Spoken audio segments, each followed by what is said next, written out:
We often say on our show that it's important to take care of yourself, body and mind, and we mean it.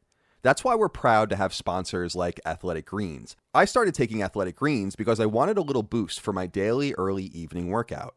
I lift most days and I do cardio virtually every day, but because I strictly fast for 22 hours or so most days, I was starting to dip in energy when I needed it most.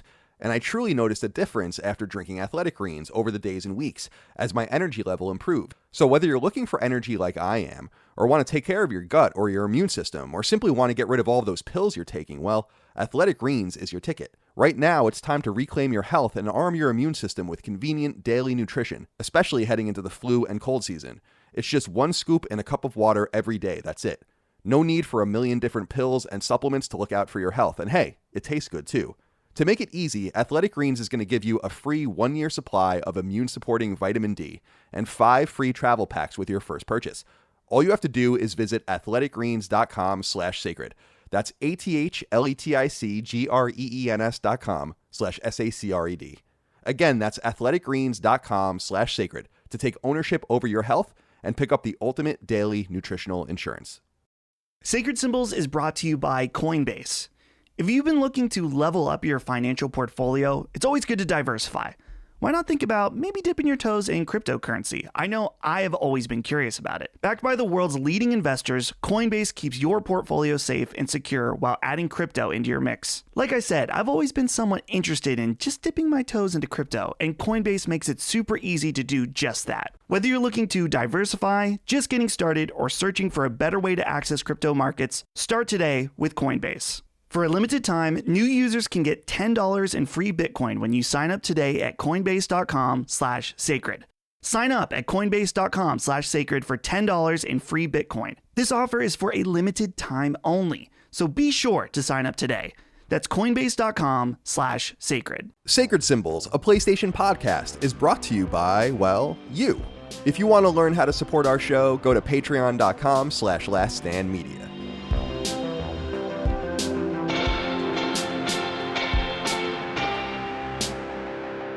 Greetings and salutations. Welcome back to Sacred Symbols, a PlayStation podcast. This is episode number 198. Ooh, we're getting close. My name is Colin Moriarty.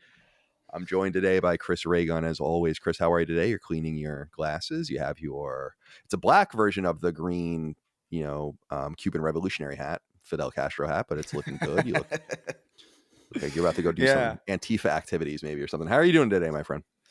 I'm good. I loved this hat when I was younger, and then I found it recently, which is like, oh my god, it's literally just a military patrol cap from the U.S. Army. It's like one of my dad's, but he dyed it black, and I think it looks good. I don't like many hats. I'm not a hat person, really. Yeah, like, I don't like the baseball cap thing, really, and especially the flat rimmed ones where it's like this and it looks like duckbills. Just not big on that. You remember what was that movie? About baseball, the Sandlot in the 90s. Oh, yeah. And there was that one kid, but he had the obnoxiously long, I guess that's like a fishing hat or something with like the really long brim, and I hated it. No, I hated that hat so much it ruined the entire movie for me. But people that knew me when I was younger, probably from like the late 90s until 2008 or so all through college, I wore a Yankee hat constantly. And it's funny, if you like look at pictures of me from college and all that, I often have this like battered, that was cool in the early 2000s to have like this destroyed hat with like the frayed front, and you wore it for years, and I don't know what the hell they sell hats that are pre-frayed now. Yeah, that's obnoxious because you had to earn it. Like you were earning it. You had to I had it like really bent, and then I lost it, and I was like, all right, it's over. It was this is over now. So anyway, rip in peace. R.I.P. in peace indeed. Dustin Furman, R.I.P. to you, my friend. How are you? I am I'm good. It's been a slightly annoying day because I was working on getting Duke ready this morning, and I heard this like weird thumping outside. So I go check the window, and there's just a part of my house just hanging and blowing in the wind. And I was like, what is that? And it's I think it's the fascia or something, it's like the under part of your roof that hangs off. It's like metal that's hammered. It's just partially hanging off right now. So that's something I got to deal with. And so, home ownership, it's fantastic. Definitely. It's hard to recommend right now with the market the way it is, but its benefits are great. But it is also can be extremely annoying. Because what am I going to do? Am I you see, gamer Dustin out there with on the ladder nailing this up? No way. In fact, it's like kind of bouncing against this wire, which I'm like, well, I guess it's not electrical because my house isn't on fire yet. Yeah, not yet. Who knows? I mean, it's right in the corner of this room. So if we're lucky, the room will catch fire during the show. We need one of the Gamer Battalion electrical specialists. Yes. Your room will catch fire. A tornado will tear through Colin's house.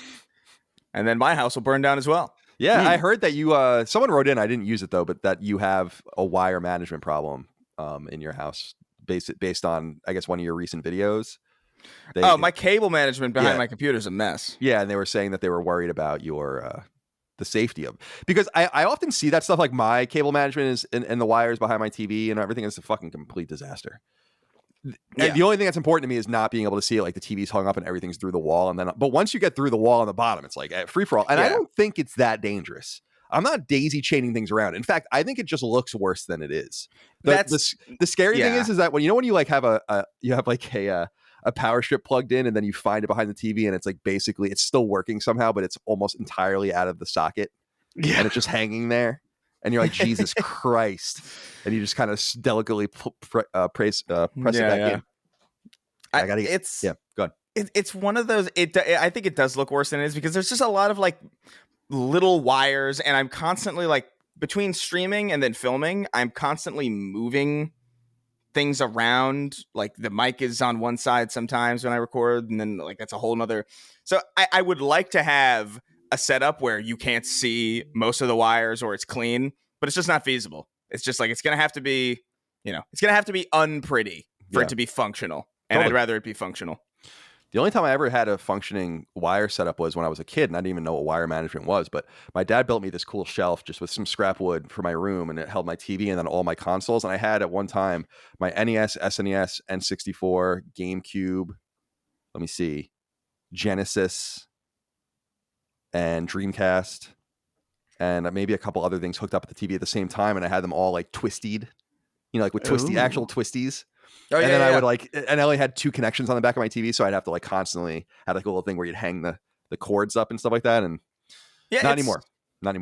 It's nice, but I'm too neurotic and I change things too frequently just to change them, so I don't feel like I'm in the same place all the time. Sure. So that would be a nightmare.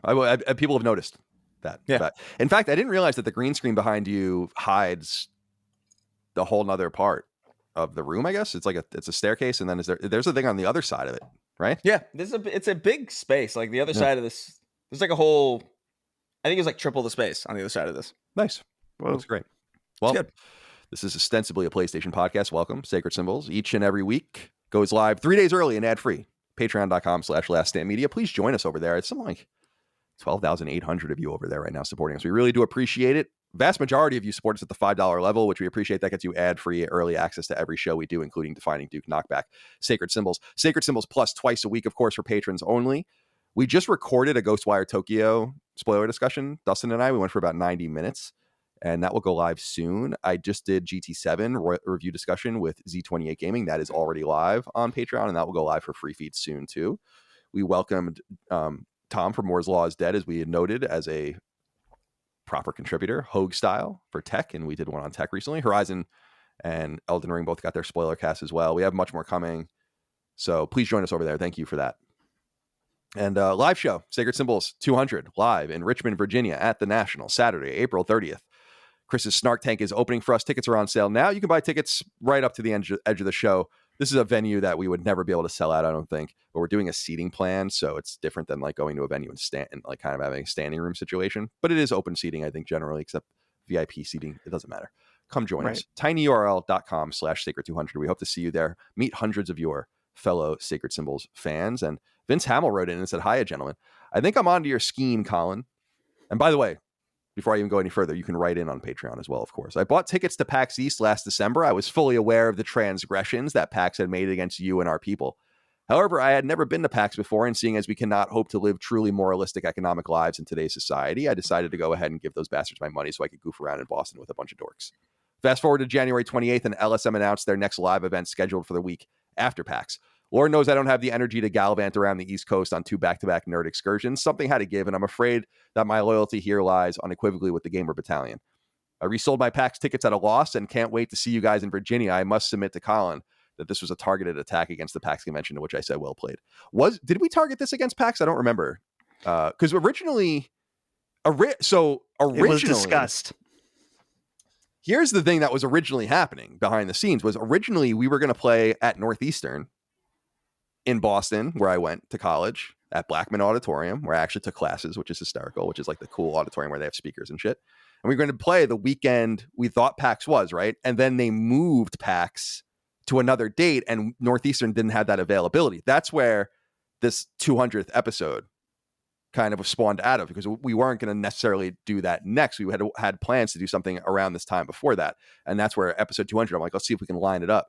So a little bit behind the scenes look. I would like to play Northeastern sometimes. That would be a dream come true. But yeah. But fuck PAX. I hate PAX. Now I'm glad that people like PAX. I'm All glad my homies hate PAX. all my homies hate PAX. And now, for people that don't know, and I'm sure many of you don't, PAX invited, when it was just Chris and I, invited us. This was what, 2019, Chris? They invited us to. Yeah, I think it was. So. I think it must have 2019. been, because there's no way it was 2018 and there was no way it's 2020. Right, that's true. Right, good point. So yeah, 2019, we were invited to go to PAX. Was it PAX Prime or PAX East? I don't even remember. It was Prime. Prime. West So Coast. PAX in Seattle, and we were actually going to be in the biggest theater and do our show there, and then they just uninvited us.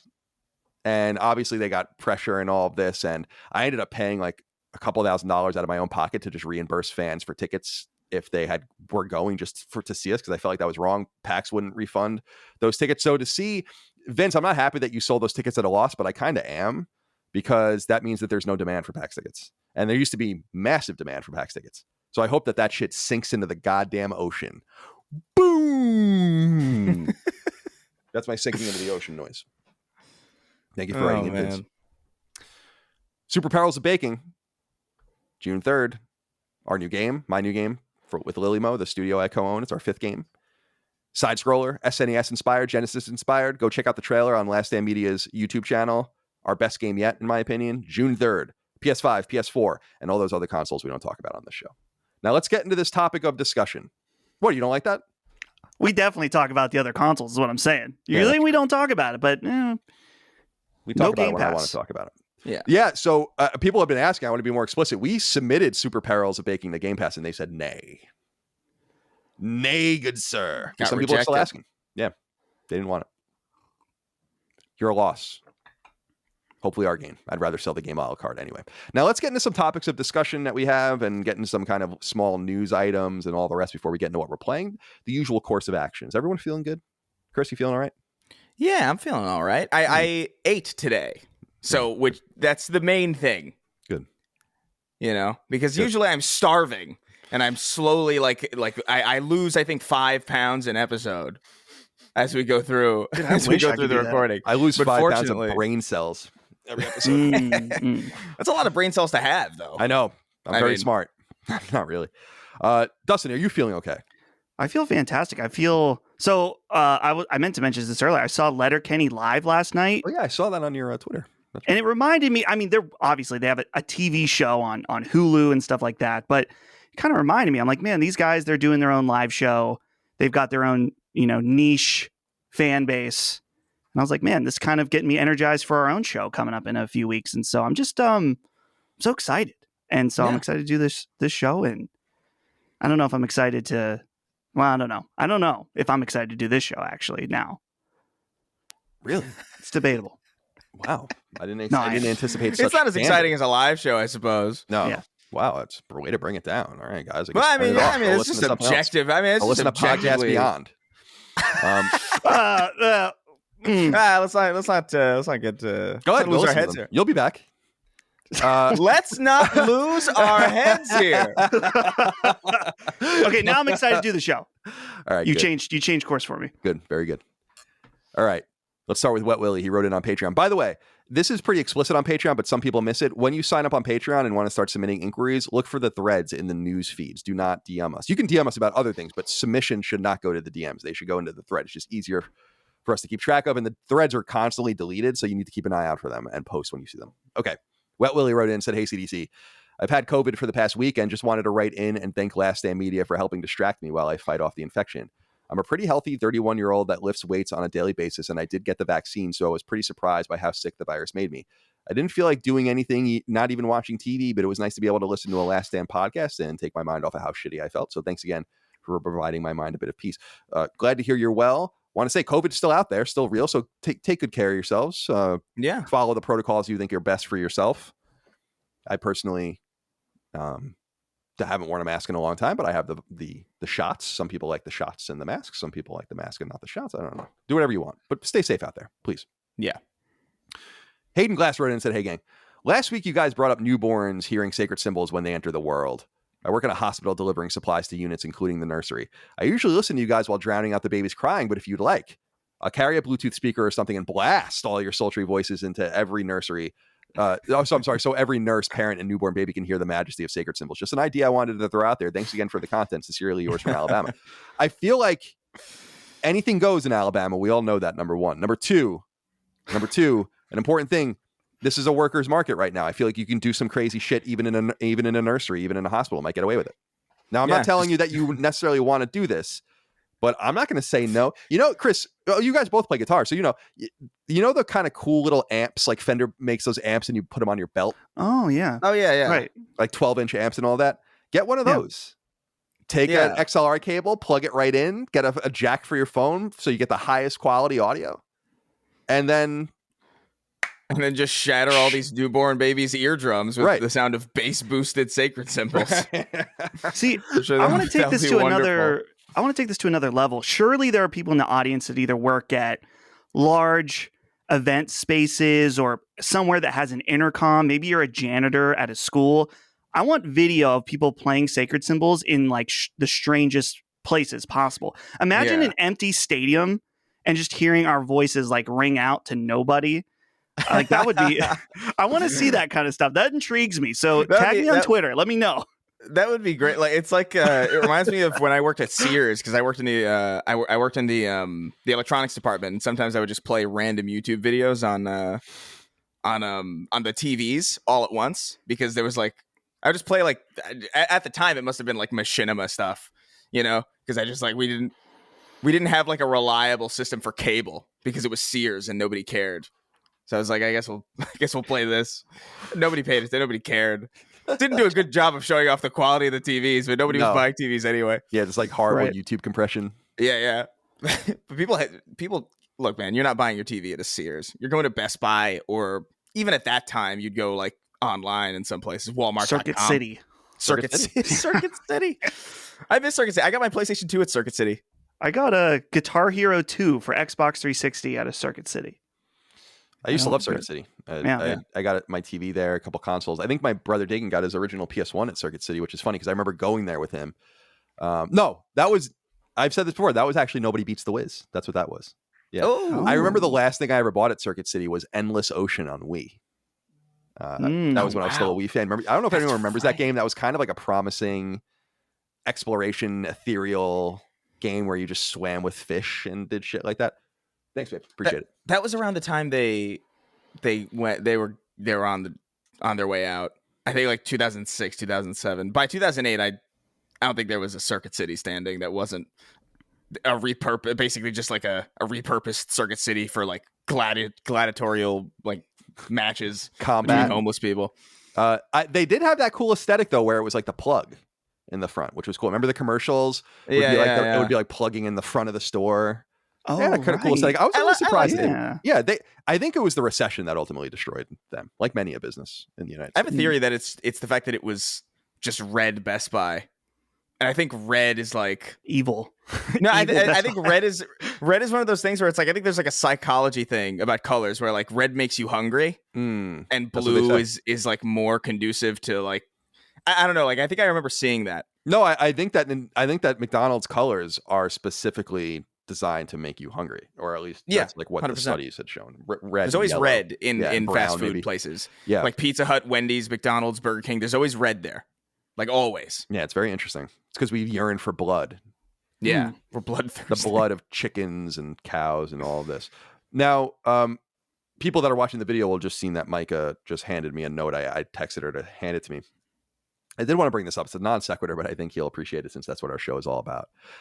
A guy named Michael Chuieri, and I think I'm saying that right, Chuieri, wrote into us with a DM. And he had said, and I just wanted to give him a shout out, his father passed away. Oh. But he and his father used to listen to the show together, which I thought was very interesting. And he was telling me a story about that. I didn't want to forget.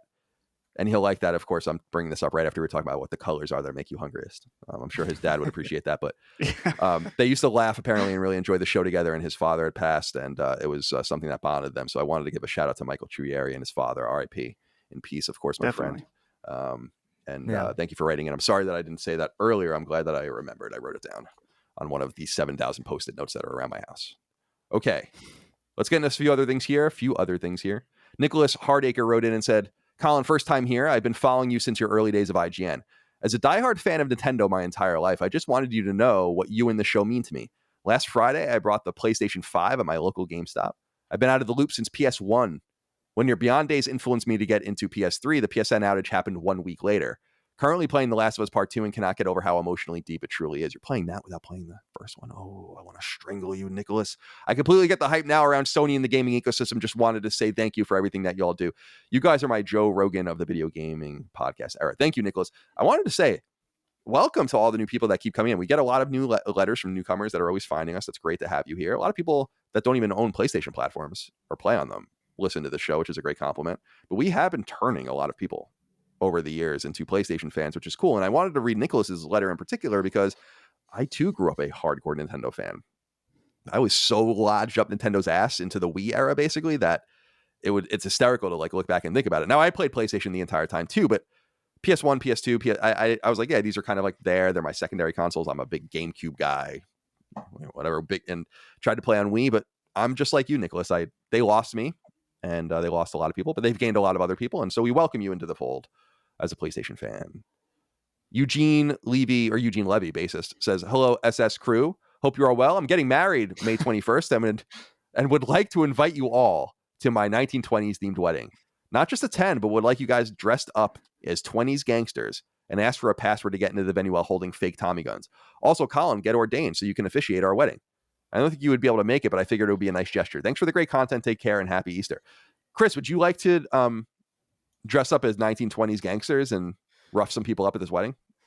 Yeah, I would do that regardless of whether or not I was invited to do it or not. You know, I think that's like a perfect. That reminds me. That feels like a great like D&D session.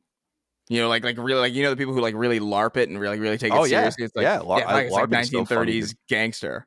Why not? Dude, LARPing apparently goes so much deeper than I realized. Because I always think about like lightning bolt, like that kind of LARPing. Yeah. But there's like apparently super deep, like years long games that people play. I was reading this thing on Reddit, who knows if it's real, but I think it is, where they were saying that there are people that play games where they live their normal lives and they never acknowledge the game. And then they gather and they play the game, whatever it is. And there's like rules, but that's never talked about or acknowledged. And I was like, what the fuck are you people doing out there? Can't you just play Lego Star Wars like a normal person? Yeah, just play a game. Play a damn game. Play Connect 4 like a person. God. Don't do this weird secret society shit. You know, it's one of the reasons I could never do the Renaissance Fair thing. Yeah. Like I know some people who like really, it's so fun, and it's like I can't pretend to be like some 14th century vagrant. There's, you know, like I have a phone. Yeah, exactly. Yeah, it's well, it's funny, man. You are from like, well, you're not from, but you live in like kind of the Westchester, upstate-ish area now.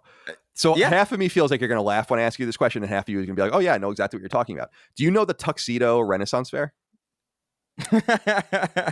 Okay, I figured it would be a laughter thing. There's a town in New York called Tuxedo, up near you, and there's a huge Renaissance fair there every year. And my dad and I would go every so often, like every year, like, you know, every couple of years. And it is funny as hell because that was in the 90s too, when there was no, I was just watching on Kotaku, actually. There's footage of this 1995 anime convention. It's amazing.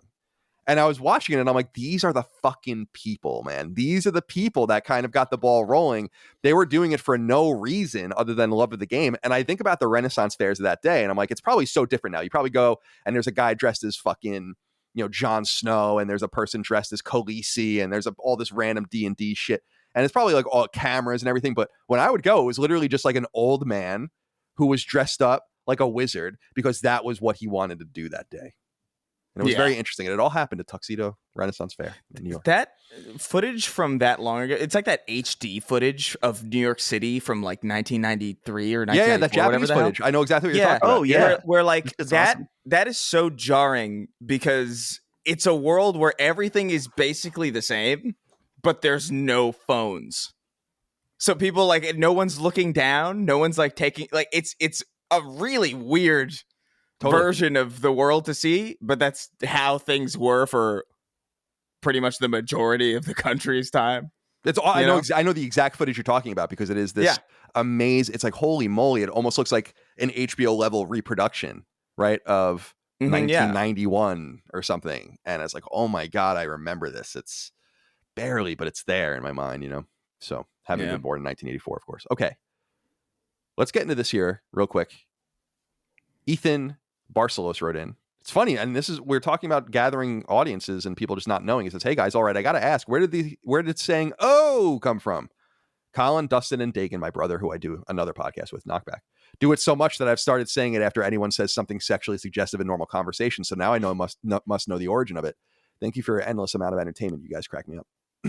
It comes from The Sopranos. Yes. I would say it's 80% Sopranos, 10% other Italian mafia movies, and then 10% actually Andrew Dice Clay as well, the comedian, the late 80s, early 90s comedian. But yeah, we just say that's the thing in Sopranos. Like, and there's like entire compilations on YouTube you can find. Like, if you just go look at like Sopranos O compilations, whenever someone says something offensive or sexual or out of character or whatever, someone's like, oh.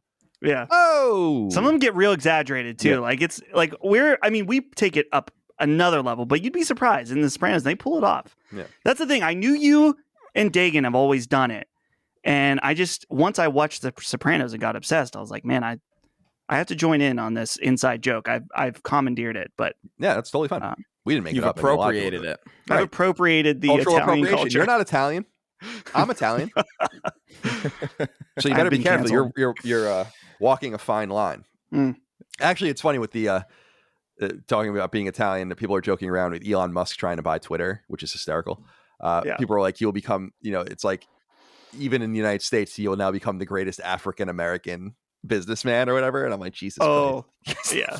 Oh, I keep forgetting he's South African. Yeah, he is. He's South African. He apparently, who knows what's true or not, but apparently his family has some ties to like the weird jewelry. Oh yeah, he has like his parents have like a diamond mine or something. Yeah, like the De Beers kind of shit or whatever going on there. Not ideal, but like, Blood diamonds. He didn't ask for that, I guess. I didn't even know what that meant until that movie came out. Blood diamond. I never even heard that term in my life until that movie came out. Yeah. Movies are informative. All right. This podcast is brought to you by BetterHelp, and Sacred Symbols listeners can get 10% off their first month of sessions at betterhelp.com/symbols. Pretty much anyone who listens to our podcast long enough knows that I'm a stressed out and anxious person, and I can truly relate to those who suffer from the same ailments. I do and have done a lot to try and alleviate stress, but it manifests itself in my life regardless.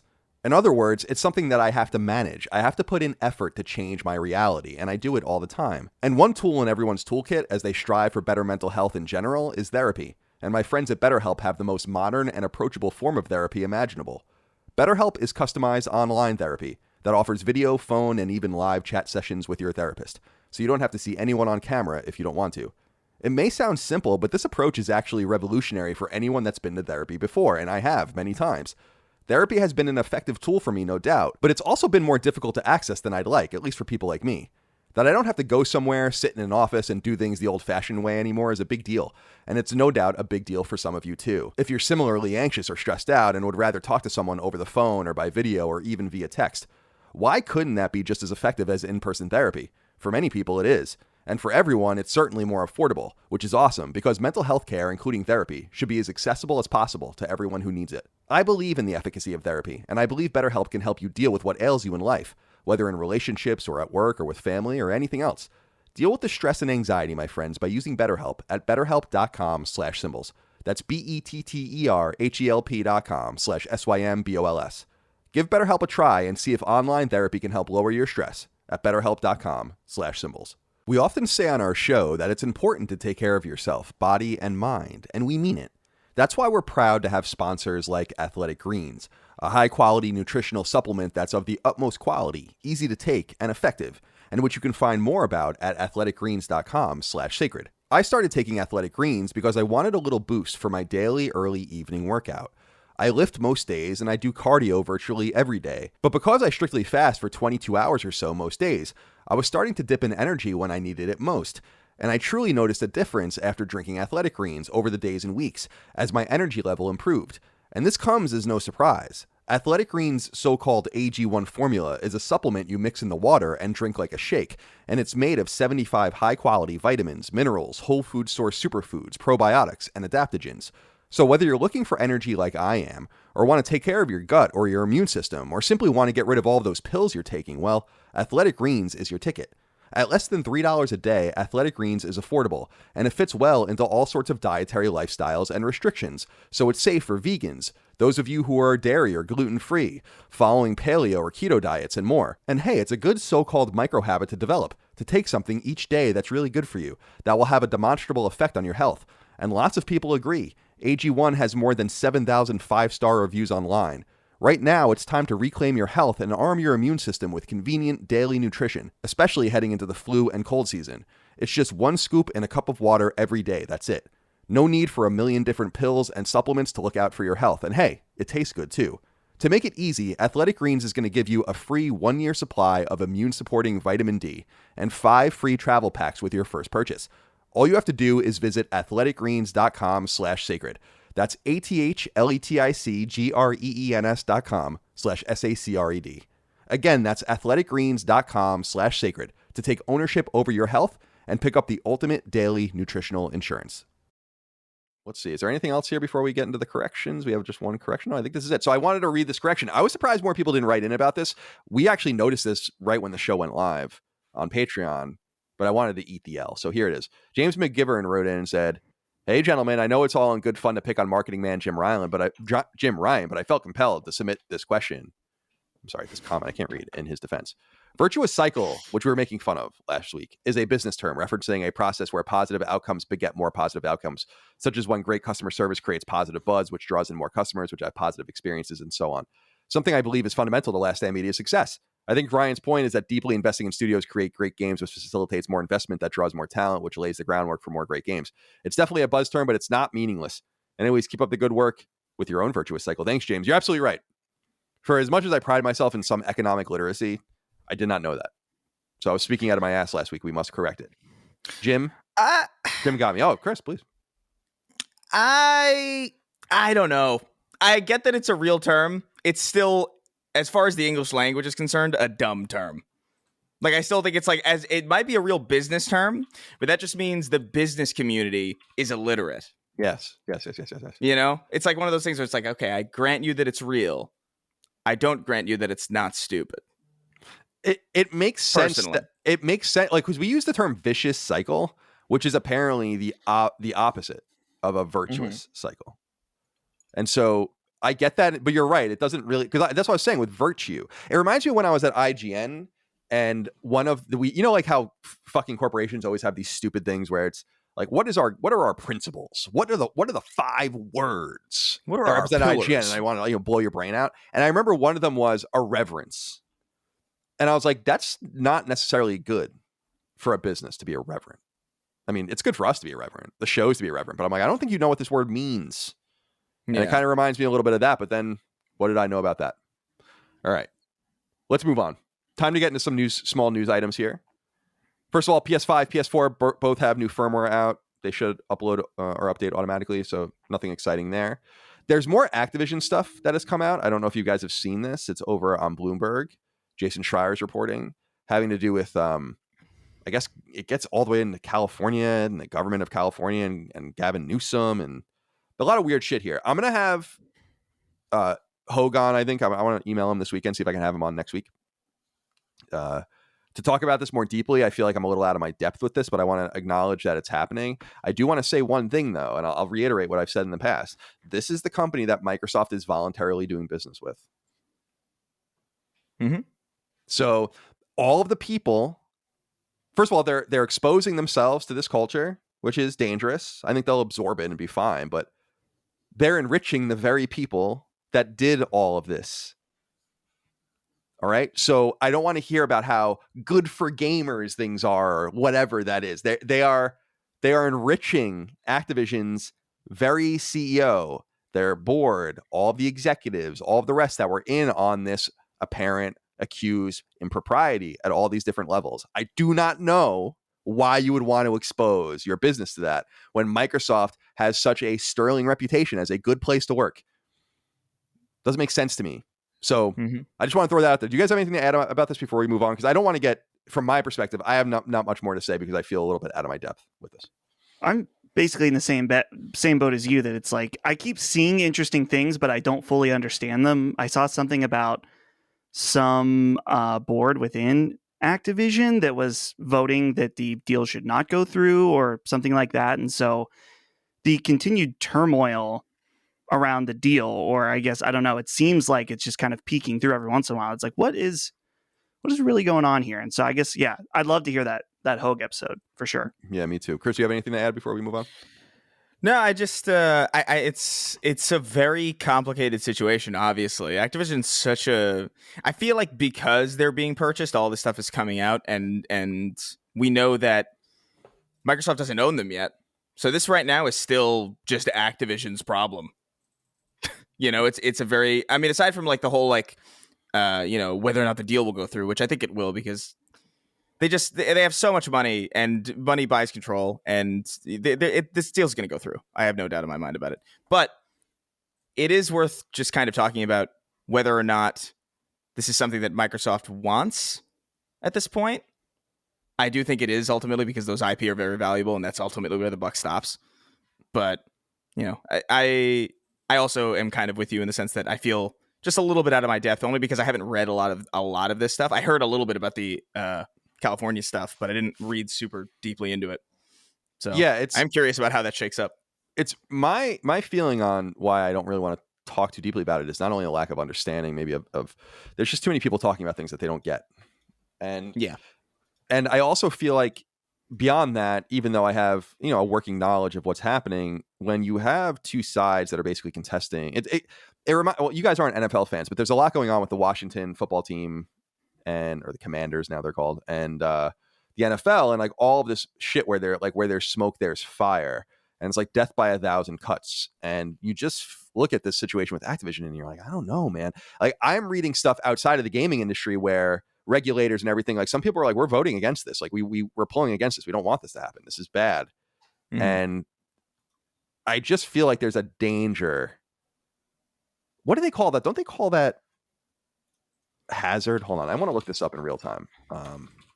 One thing I will say while you're looking it up, I saw that, Bernie Sanders and some other people were kind of spearheading like something against the deal going through. Which is how which is, by the way, how you know it's going to go through, because when Bernie Sanders wants something, it doesn't happen. Right. That's exactly true. Unless he's renaming a post office. Yeah. That's about it. I was thinking of the term moral hazard, the lack of incentive to guard against risk, where one is protected from its consequences. And it seems like that's kind of the situation that they're edging into from one perspective, wherein there's just hedging with money against the any meaningful consequence from the actions of this corporation. And I don't want to get the government to really get involved in telling companies what they can and cannot do, and for the most part. But from Microsoft's perspective, like you said, the IP is valuable. But if I were like, they could have a real marketing coup kind of by being like, we don't want this anymore. Like this doesn't align with us at all. And It would precipitously drop the price of Activision, and they might even be able to go back in later and be like, oh, we can get this for even cheaper, or have some sort of consortium buy it or whatever. I don't know. It's just to me, it's weird about Microsoft. We say a lot about Microsoft. I think they do a lot of interesting things. They're good. I use a lot of their products, but they have a good reputation, and this doesn't vibe with that. So that's it. All right, let's see. Oh, yeah. So I don't know if you guys saw this on IGN. Sean Murray, the leader of Hello Games, gave, I guess, some sort of interview to IGN. He said, in part, quote, "For a while now, we've been working on something pretty ambitious in the background. It's a small team, but we like it that way. Similar to No Man's Sky, it's the kind of project that even if we had 1,000 people working on it, it'd seem impossible," end quote. He goes on to talk about, yeah. Chris, what do you think about this? This really rubbed me the wrong way. In fact, I wasn't the only one. Alex Watson wrote into us on Patreon and said, "Hey boys, quick question for you. Has Sean Murray really learned nothing? He was quoted as saying to IGN that their next game would seem impossibly ambitious, even if 1,000 people were working on it. After he'd won back people's trust on No Man's Sky, why make crazy, ambitious promises again for a new project? Very odd choice. I can't disagree with you in any way, shape, or form." When I saw this, I was like, what? Shut up! Yeah. Why are you talking like this again? I do not understand. And that's the thing, is not that it's not that he's like a fringe character coming back and he mispromised and he didn't deliver and all of the rest. You know, a Peter Molyneux, right? He's right. He saved his old game and got a lot of respect, and now he's just back to square one doing the same thing. And I find that very, very peculiar, because the way they win is by being very quiet and then really blowing you away with the product at the last minute. Right. So what do you think? Yeah. Chris? I mean, you bring up Peter Molyneux, and I always, it's like, did you see what happened there? Yeah. Milo recognized the skateboard. I think, I don't know, like it is one of those situations where it's like there's a lot of audacity here, you know, to go through the experience you went through with No Man's Sky and then even remotely talk about your next project in an even remotely similar way, you know, where you're like, oh man, it's going to be impossible. It's like, well, yeah, it probably will. And you're probably not going to deliver if that's the case. Like, just don't say anything. Yeah. Put out a teaser trailer or something, put out a trailer for it, and then let it speak for itself. You know, like, don't overpromise the world. You don't have it's so presumptuous to assume that because you have this big comeback story, you can then go back to making ridiculous promises. It's like, no. We appreciate that you turn things around, but we're not going to just believe you next time. You know, it's insane, especially when it's so similar to how No Man's Sky was originally kind of pitched and advertised and promoted. I totally agree. Dustin, I'm curious if you have anything to add, because my thoughts here are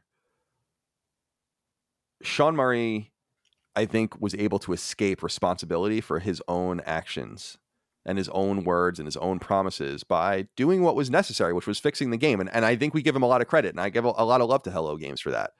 And they've tried other smaller games, and of course they did something before. They did Joe Danger on PlayStation. There's some history there. But what do you make, Dustin, of this? I wrote in our notes, it's like, Sean Murray, please shut up challenge.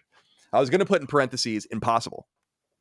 But what do you make of this? Do you think it's a big deal? Am I making too big of a deal of this, or is this news for the very reason that Sean Murray is one of the greatest overpromisers in industry history, which is really saying something?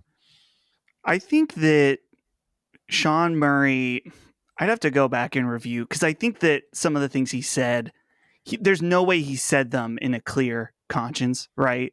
Like, I don't think that he's was like trying to pump the sales of his games by lying. I think, I don't know, maybe there is some shit he said, though. That's what I'm trying to remember exactly. The multiplayer thing specifically was yes. There's in my opinion, yeah. There's a great video on YouTube from a YouTube channel, Internet Historian. Chris, do you know him? Yeah. Dude, he has an amazing video on No Man's Sky. I highly recommend everyone watch. It is fantastic. It's very, very, and that channel overall is just really, really awesome. But he's clearly a creative who is very ambitious and has tons of ideas that may or may not be able to be accomplished, especially within his limited means and like he said, a small team. So I can see him being really excited about this idea and like saying this in an interview and then being like not thinking about it because he's excited. Same time, as Chris said, he does not deserve the benefit of the doubt, just like any other game developer in a lot of situations. So yeah, especially in his case, I feel like I understand why he said it, but it doesn't make it acceptable. Yeah, it's just a weird one. I mean, no offense to you, Sean Murray, but the arc. You got to read the room. The arc is violent, by the way, right? Like this exciting, very exciting game that Sony's all about promoting.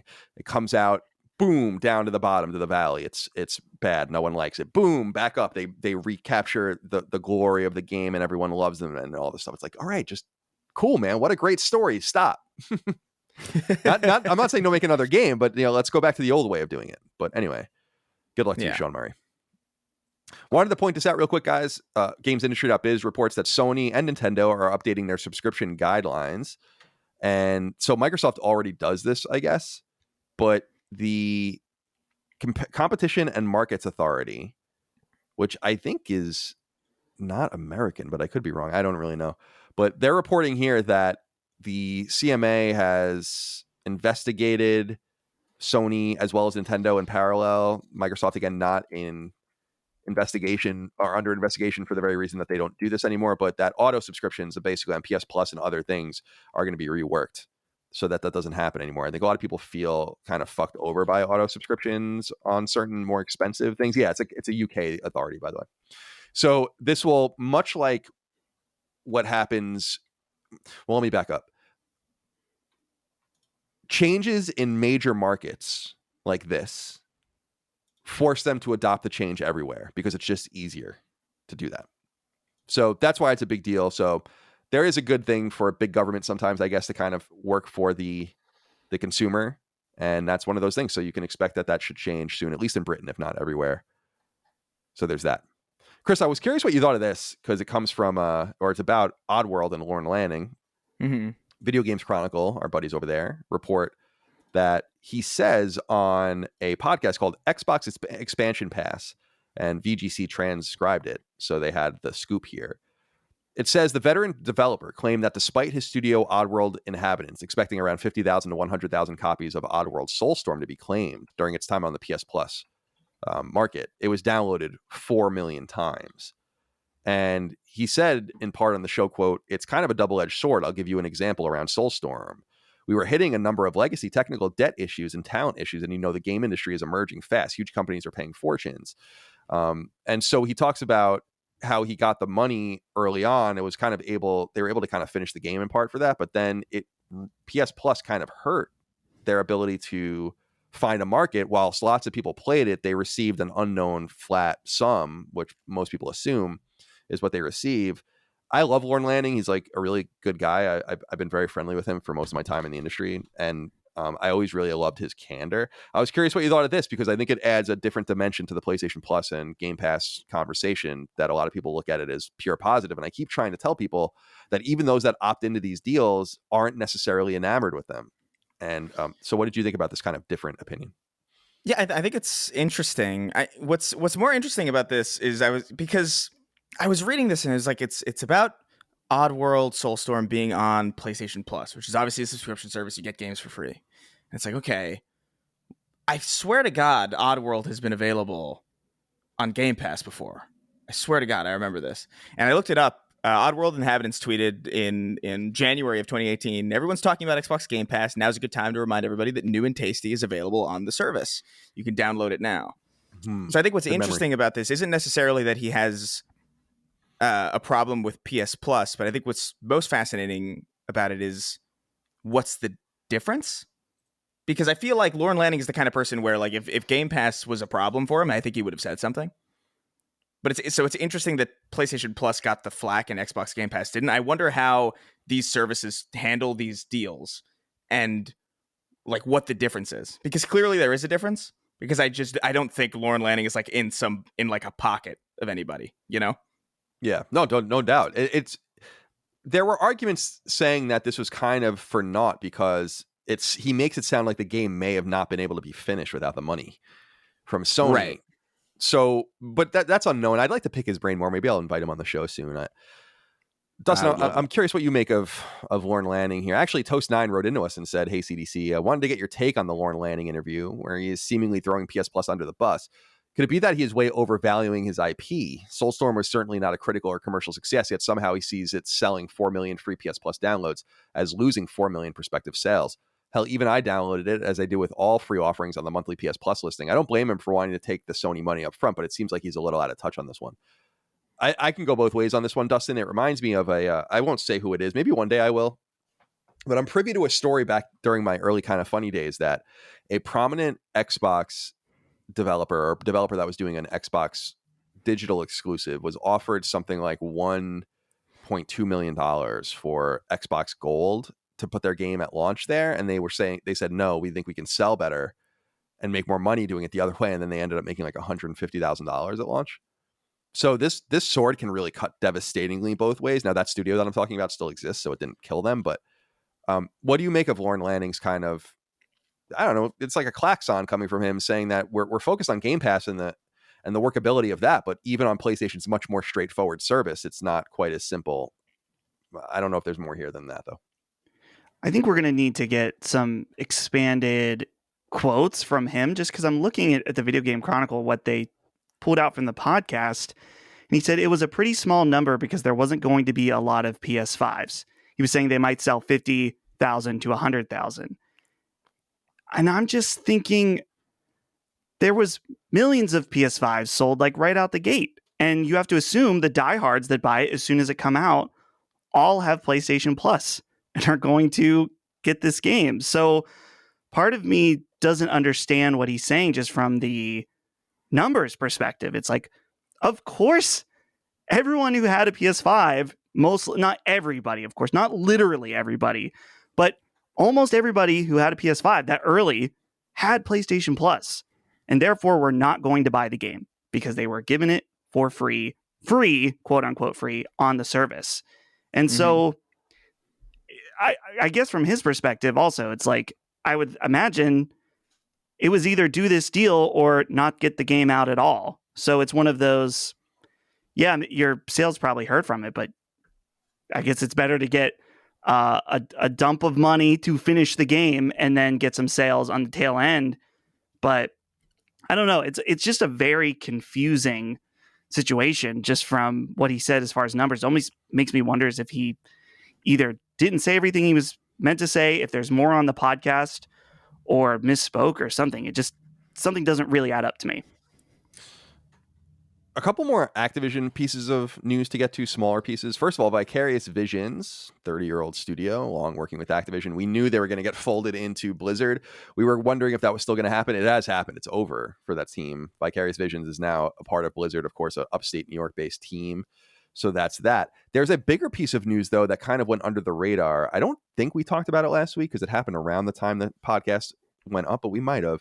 Matthew Scora wrote in and said, "Hello, gentlemen. It seems the topic of video game unionization has reached its first true test. There have been reports of Activision bringing its QA teams on as full-time employees and even giving them a pay raise. There is one group left out in the cold still, and that is Raven's QA team, since they have started the process of unionizing. Because of this, they will need to work with the National Labor Relations Act about an increase in pay.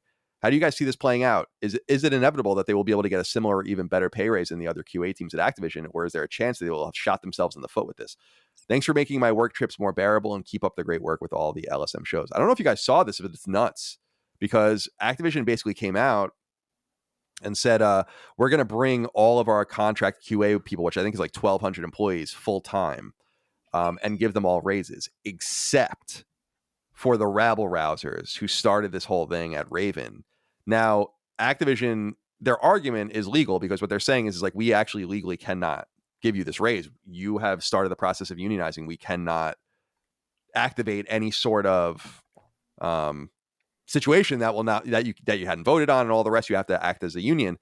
But I think it's a shot across the bow to everyone else to say, like, see, like you got this really good deal, and the people that started this shit are fucked. So watch what you're doing. Or the people at Raven can just decertify their unionization, which is exactly what Activision wanted. Do either of you have anything to say about this? I thought it was pretty interesting. It sounds very interesting. I don't know if I have anything to say that it's other than it's a funny situation that they find themselves in, but I can't speak on any kind of authority. No, fair enough. Yeah, I'm sorry, Chris, go ahead. No, I was gonna say the same thing. The second it goes into the second it goes into law and like business, I'm like, I don't know what the fuck. Like unionization. Like I understand like what it is and like how it works to some extent, but at the same time, it's like this seems to be the front facing news of a very complicated internal problem. And Yeah, it's like unions. I have a much better, unionization. I have a much better wrap on my head around that. And we'll talk about that with Hogue too, or I'll talk about that with Hogue as well, because I'm curious about the legality of this and kind of the weaponization of it. I think it's very interesting. I think it's intentional, but I think that they're just saying like, well, we can do that. It's legal. Like we literally can't give you a raise now, and they're just doing it behind a Cheshire cat smile, as they give everyone else in the company a raise and hurt the very people that probably caused that raise to happen to begin with. So it's a very interesting situation. Maybe I'll have Jessica Gonzalez back on to talk about that, actually, who was one of the people that started rabble rousing back in the day. Wanted to point out real quick that Sonic 2 is out and it's doing awesome in the box office. It's actually doing better than the original in 2020, which did $58 million its opening weekend. Sonic 2 is at $71 million in this post-pandemic reality. So congratulations to that, or to Sega and to that movie. Scares me a little bit, but I'm sure we'll see more. Okay, so let's level with each other. With rare exception, we all took foreign language classes in middle school and high school, and some of us, like me, somehow even did a couple of years in college. And yet, we're not exactly fluent. Quite the opposite. My French adventures over the year netted me, at best, a scattered and very rudimentary understanding of a language that, by time spent alone, I should have mastered. Like with many things in the modern era, learning a language should be approached differently these days. And this is where my friends at Babbel come into play, which you can learn more about right now at babbel.com/sacred. Babbel is a mega popular language learning app that's sold more than 10 million subscriptions to date, and it's garnered so much attention for one very simple reason. Unlike learning languages in stilted classrooms led by bored teachers using ancient textbooks, Babbel works. Babbel is the master of the bite-sized language lesson, and it also happens to approach its lesson plans with diversity of content in mind. Some studying, quizzes, and tests, yes, of course, but also lots of games and stories and podcasts and even live classes. By mixing things up, encouraging you to constantly use the little pieces of language you're learning, Babbel reinforces what you know and constructs a better foundation to build upon. And you won't be limited to just a few languages with Babbel. Indeed, there are 14 languages to choose from, including Spanish, Italian, and Russian. And unlike Babbel's competitors, which are largely AI-driven, more than 100 language experts helped craft Babbel. It's a vital personal touch in this era of the impersonal. I'm telling you, when I used Babbel, it was immediately clear how night and day it is from those years of rote memorization and on to the next chapter. I wish I had learned French like this from the beginning, and maybe I would have been able to use it. It's time for you to learn a second language, my friends, and it's time to do so with Babbel. Right now, save up to 60% off your subscription when you go to babbel.com/sacred. That's babbel.com/sacred. That's babbel.com/sacred for up to 60% off your subscription.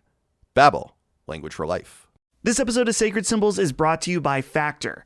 So we've all been spending a little more time inside than usual, and I know for me, I've been pretty busy, whether it's with work for Last Stand or playing a lot of video games. That still counts as being busy, right? Either way, though, it can still be kind of difficult to fit in time for meal prep or planning and all of that. Luckily, though, I can still eat well now that I leave my meals to Factor. Factor makes it easy for me to eat clean 24/7 with fresh, never frozen prepared meals that are so delicious you wouldn't believe they're actually good for you. Factor saves me time by delivering chef-crafted meals to my doorstep, eliminating the hassle of grocery shopping and meal prep, not to mention cleanup, no dishes to wash. Each Factor meal arrives pre-prepared and ready to eat in 2 minutes. It's even faster than ordering in.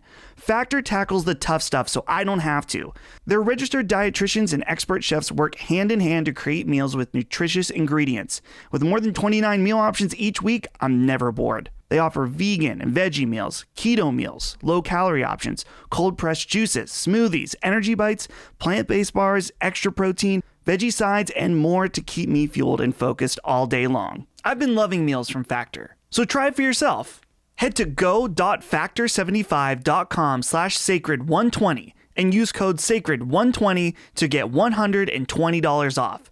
That's code SACRED120 at go.factor75.com/sacred120 for $120 off. Chris, I actually wanted to ask you guys both about this.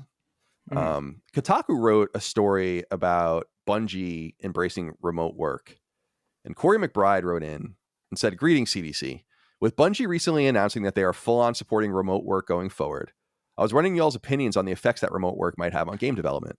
As a software engineer that works from home, I love the freedom it provides, but I can understand how something like a game that needs much more cohesiveness and teamwork than the websites that I work on every day could suffer from a team that may not always be working at the same time or available for direct communications and collaboration. Hoping that maybe Colin, who is infinitely more familiar with the inner workings of the game studios than I am, could shed some light on how important in-office work is for making video games and maintaining a culture at a studio. Thanks for the great content and have a great weekend." I think this is a case-by-case basis, but as someone who owns a small developer and then of course this company, and we work completely remotely, I've been in full embrace of that before COVID. I wanted to ask both of you guys, we don't have to talk about Bungie itself, but you both work from home, you both kind of benefit from the flexibility, what I would look at as the flexibility and the freedom of working from home, and I'm curious how you feel about it in your own life and how you think it might parlay to the gaming industry, because I can never ever imagine going to an office ever again. It's not happening. Not going to happen. And I will never, with rare exception, wake up to an alarm ever again. And I'm just not doing these certain things. It's just not happening. And I imagine that some people, first of all, some people in the economy, many people in the economy cannot do this. And it sucks for them. And I understand that. It's unfair. If you work at a grocery store, you're a delivery man, or you're, fixing people's boilers or whatever you're doing, you can't do that remotely. But I think that for people that are able to do it remotely, I almost don't understand the argument of going back into the office at all. It seems the only reason to do it is to justify what I would see as massively exposed middle management at companies that have nothing to do, because there's no one to boss around. There's no one to claim credit for their work. And I've been in situations like that. Also, I think that there's a impetus on some companies to say, like, we own this mass or rent or lease. We have a 30-year, a 50-year lease on this building, which often happens. And you got to come and work in it. Like, what are we going to do with this place?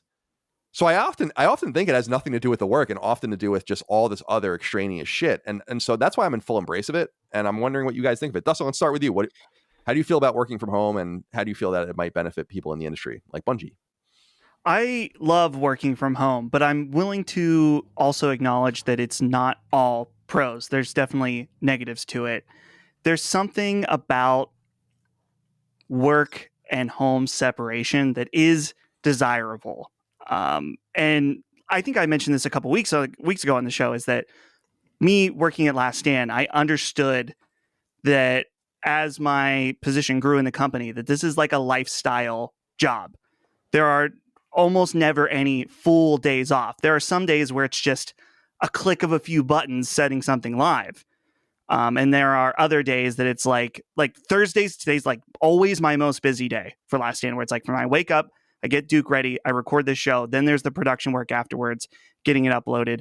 Sometimes I'll even do the thumbnail on the same day. Sometimes I'll wait till the next day just because I'm like burnt out. But it's all happens at home. And so it feels a little different when you're busy and doing stuff and the rest of your family is either downstairs hanging out and you're kind of like, I'm up here doing my thing.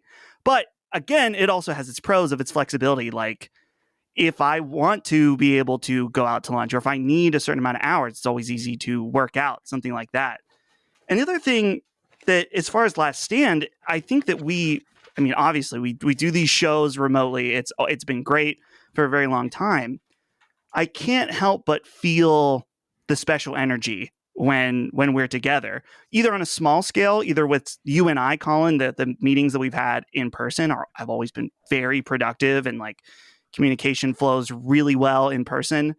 Or when we put on the live show in Butler. One of my favorite memories of that live show was the night before, when we were all sitting on the stage getting ready to like discussing what the next day was going to be like. There was so much built up tension. And I think I maybe mentioned this, but when Chris first got there, this was earlier in the day, I was so paranoid that you guys would get there and be like, what is this? Like, this is what we're doing? Like, this is the room? And Chris was like, holy shit, this is way better than I imagined it would be. It's like, thank God, because I was so concerned. But anyway, what the long point I'm trying to make is that there is something special about being in the room together. Maybe not every day. Maybe it's not necessary every day. If we lived close together, I would be all about like once every other week we get together and we hash stuff out. We plan for the next 2 weeks just because that would be cool to do. But it's not essential. So it's pros and cons. I don't know how it works for game development at all. I feel like there's definitely something that would be lost when it comes to a lot of the strong creative decisions that need to be made. But clearly people do it anyway. You look at, tons of indie developers, but I think probably one of the biggest games that's made all remote is the Ori games, which I know that they've had some controversy recently, but still those games were made fully remote and they're of the highest quality when it comes to Cuphead as well. And yeah. So there's pros and cons. I'm curious to see how it worked out for Bungie. The Witch Queen was fantastic, and it seems like they basically made that entirely during the pandemic. So clearly, those negatives aren't necessarily fully the case for everybody. What's interesting is that neither of you, to my knowledge, has had like a real corporate job, right? Like where you went into like a corporate office. Like I did at IGN. That was my only corporate job. And you're right, Dustin. There is something to like the delineation of time and space. When I got more comfortable at IGN and I'm working 8 hours a day and that's all I'm doing, I would get in at 9 and then I could be in the middle of a sentence in an email and I'd be like, it's 5, bye, and walk out. And that was the end. That was because I was usually mad because I wasn't getting paid more. And that's obviously a totally different thing. But I will say, because you're right, but the problem is that you can't mix and match the elements of work from home and the elements of being in an office. So like we can say, I like the structure, but it's like, okay, then you have to go work in an office, right? I mean, you can, I guess, structure your shit from home, and I don't know how you're going to do that. See, I simply look at it as all told, you put everything in the back, you put a little seesaw, your little hypothetical seesaw, and you just balance it out. And I just like more of working from home than I like from working from an office. Because I've certainly had the thought where I'm like, fine, we'll just fucking do this from Richmond. Everyone's got to move here if you want to do the stuff where we're doing. And I'm like, we won't do that because a major element on the other side of the seesaw is everyone's happiness being where they want to be. I think that is so essential. Like, why do you have to live in Washington to make Halo? Why? There might be someone in Japan that really wants to work on Halo and be very good at it. And we live in this environment where that's what's most exciting for me with Bungie and others is like, you don't have to we talk about it all the time, tying yourself to these geographies, Montreal and Vancouver and LA and all. You don't have to do that anymore. I think it's really exciting. Chris, as someone who's worked from home and does all your stuff kind of on your own, how do you feel about Bungie's embrace of this, and how has it worked for you as a professional? I mean, as far as they've delivered their best expansion ever, while working from home. So it's clearly not that big of a problem. I would imagine that there are some developers, and I guess prior to Witch Queen, I would have assumed that Bungie was one of these, where immediate communication with a lot of people is pretty valuable. Because with us, it's a pretty small operation. Even with the Snar Tank, it's a small operation. It's just me and 2 other people. Like there's not a lot of room for information to get distorted or telephoned into something completely different, And I think when you're working at like a dev studio with like a team of potentially hundreds, that when you bring that online, I can see how that could get really messy really quick. Because I do think that while Bungie was able to handle it, I do think from what I've heard from certain sources behind the scenes that working from home was devastating for 343. Like that was that required a huge retooling of the way that they even communicate virtually with everybody, because everybody was so used to being in person at the studio, and to certain email threads would be like, hey, this is a work email thread, and somebody was like, hey, I'm having a baby, and it's like, hey, this is the wrong thread, and it's just like all these like weird lapses of communication that become a lot more difficult when you can't just go to somebody, say something, get an immediate response, and then go on your merry way.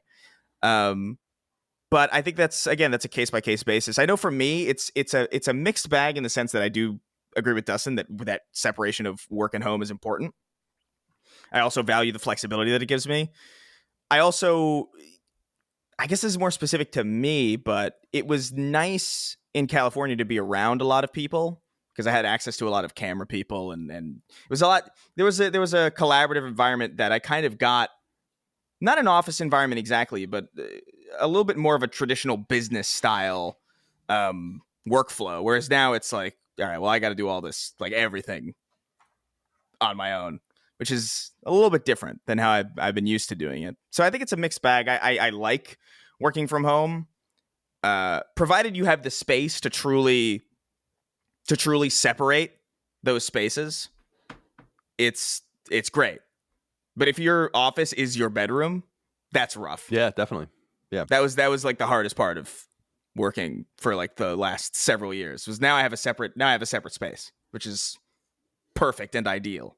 Because I don't spend time in this room unless I'm streaming or working. Everything else I'm up in my room, or I leave, or I go to a different part of the house, and it's perfect. It's perfect in that way. But not a lot of people have that opportunity. Some people are working in like a 1-bedroom apartment, and like, well, you know, I think it's going to depend on a lot of people's specific circumstances. But there's a lot of pros and a lot of cons, and I think I prefer it to having to get up and get up at like 6 a.m. and then drive to a place. I think there's like a romanticization of that now, because it's like, oh, it's nostalgic and we miss it. Right. But it's like, do you miss not being able to contact people on a dime? Do you miss not having the world's collective wealth of knowledge at your fingertips? I don't know if you miss it so much as you're nostalgic for the simplicity of that time. Yeah, very well said. Very well said. I totally agree.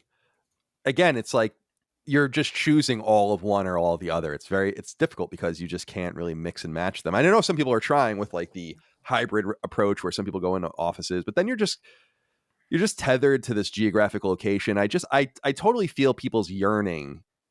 It's got to be hard to have lived this way in a white collar position for 2 years and then have to go back. Like I totally, like, that gives me agita just thinking about that. If I was at IGN or something still, and they're like, all right, it's time to come back into the office, I'd be like, oh my God. After 2 years, we had this like this freewheeling thing, and now we're going back, because I think a lot of it is what kind of worker you are too. Like I'm a self-starter, obviously. I think most people that own businesses are, but I'm also very OCD and very meticulous. And so I just know I'm going to get my stuff done. I just kind of wing it a lot of the times. Like I work a lot at night, and I do a little bit at a time. But you're right, Chris. I have an office in my house. We have several spare bedrooms that we don't need. So it's like, okay, I'll just make this room into my office, and here it is. And then I'm never in here either when I'm not working. So it is nice to do that. But then a lot of my work has to do with watching things and playing games and doing all this stuff. And so my living room has kind of turned into a hybrid of that as well. I will say the worst was running Kind of Funny. When I co-founded Kind of Funny, we ran that out of my apartment for 2 years. And that was different because there was 5 of us. And people were coming into my apartment every day like it was an office and just being there. They were just there. And it actually, my girlfriend at the time, it was like 2 girlfriends ago, she ended up leaving and moving out, which was the beginning of the end of our relationship, because she was like, I can't fucking be around this anymore, And so but I will say, just on my own, when we moved into our office, that was when I really just kind of tuned out of being part of Kind of Funny. So I think it's very specific to the kinds of people you want. And I think the beauty is that you can probably find people that prefer one or the other and then construct your teams entirely based on that. The fact that Bungie is willing to do it both ways, I think, is really fascinating. And I think with them, if the deal goes through, joining Sony, I hope that kind of flexibility and freedom injects itself into the PlayStation Studios ecosystem, although Bungie will be sitting aside it and not within it. Nonetheless, I wanted to bring that up. I thought it was very interesting. Bungie is probably the biggest studio yet that has fully embraced it or will fully embrace it. We'll see. Okay. Guys, did you see this thing? I thought this was funny. And Kotaku's reporting about it here, Luke Plunkett at Kotaku. I didn't know any of this, but apparently there is a lawsuit, or not a lawsuit, but there is an ownership dispute over Miss Pac-Man. And this has caused Namco, which of course Bandai Namco, who was Namco at the time, they have this royalty situation with Miss Pac-Man, and they're just like, we don't want to pay this anymore. So they've replaced Miss Pac-Man and I guess these arcade archive releases that are coming out from Bandai Namco with Pac-Mom. And so it's like a redesigned sprite with pink instead of red. So she, she has like the red bow and the red boots. Well, Pac-Mom has like what look like pink heels and maybe like a smaller pink hat. Anyway, I just thought this was interesting. Did you guys what do you think of this, Dustin? I just threw this in the news as a funny little item. By the way, I love Miss Pac-Man, so it's kind of harsh to see this replacement. It's the best Pac-Man, I think. Definitely. Like the best no Pac-Man. doubt. It's so fast and so good. No doubt. So satisfying. Agreed. Yeah, I am pretty sure it's there's a Netflix documentary called High Score that tells the story of Ms. Pac-Man and how there was these hackers that went and were hacking arcade units and then selling them, like hacking the board and selling the hacks to arcade places because basically they would be able to get a new lease for the game, where it's like people, the hardcore gamers that would come in would beat the game, get the high score, and then move on to the next game. So this was a way to cheaply incentivize people to, you hack the board, you slap a new name on it, or like a super, or in the case of Pac-Man, you make it Ms. Pac-Man or something like that. And suddenly you've basically got a new machine for way, way cheaper. And so it's a really interesting story where like these hackers got sued, but then eventually they were able to like work out a deal. And so that's why the rights of Miss Pac-Man are so up in the air and kind of weird. Sometimes they're able to work things out and sometimes they can't. I know for a while I was waiting to get the arcade 1-up machine of Ms. Pac-Man because that's Holly's favorite. And it's like, why is there all these Pac-Man compilations but not Ms. Pac-Man? And so finally they were able to do it.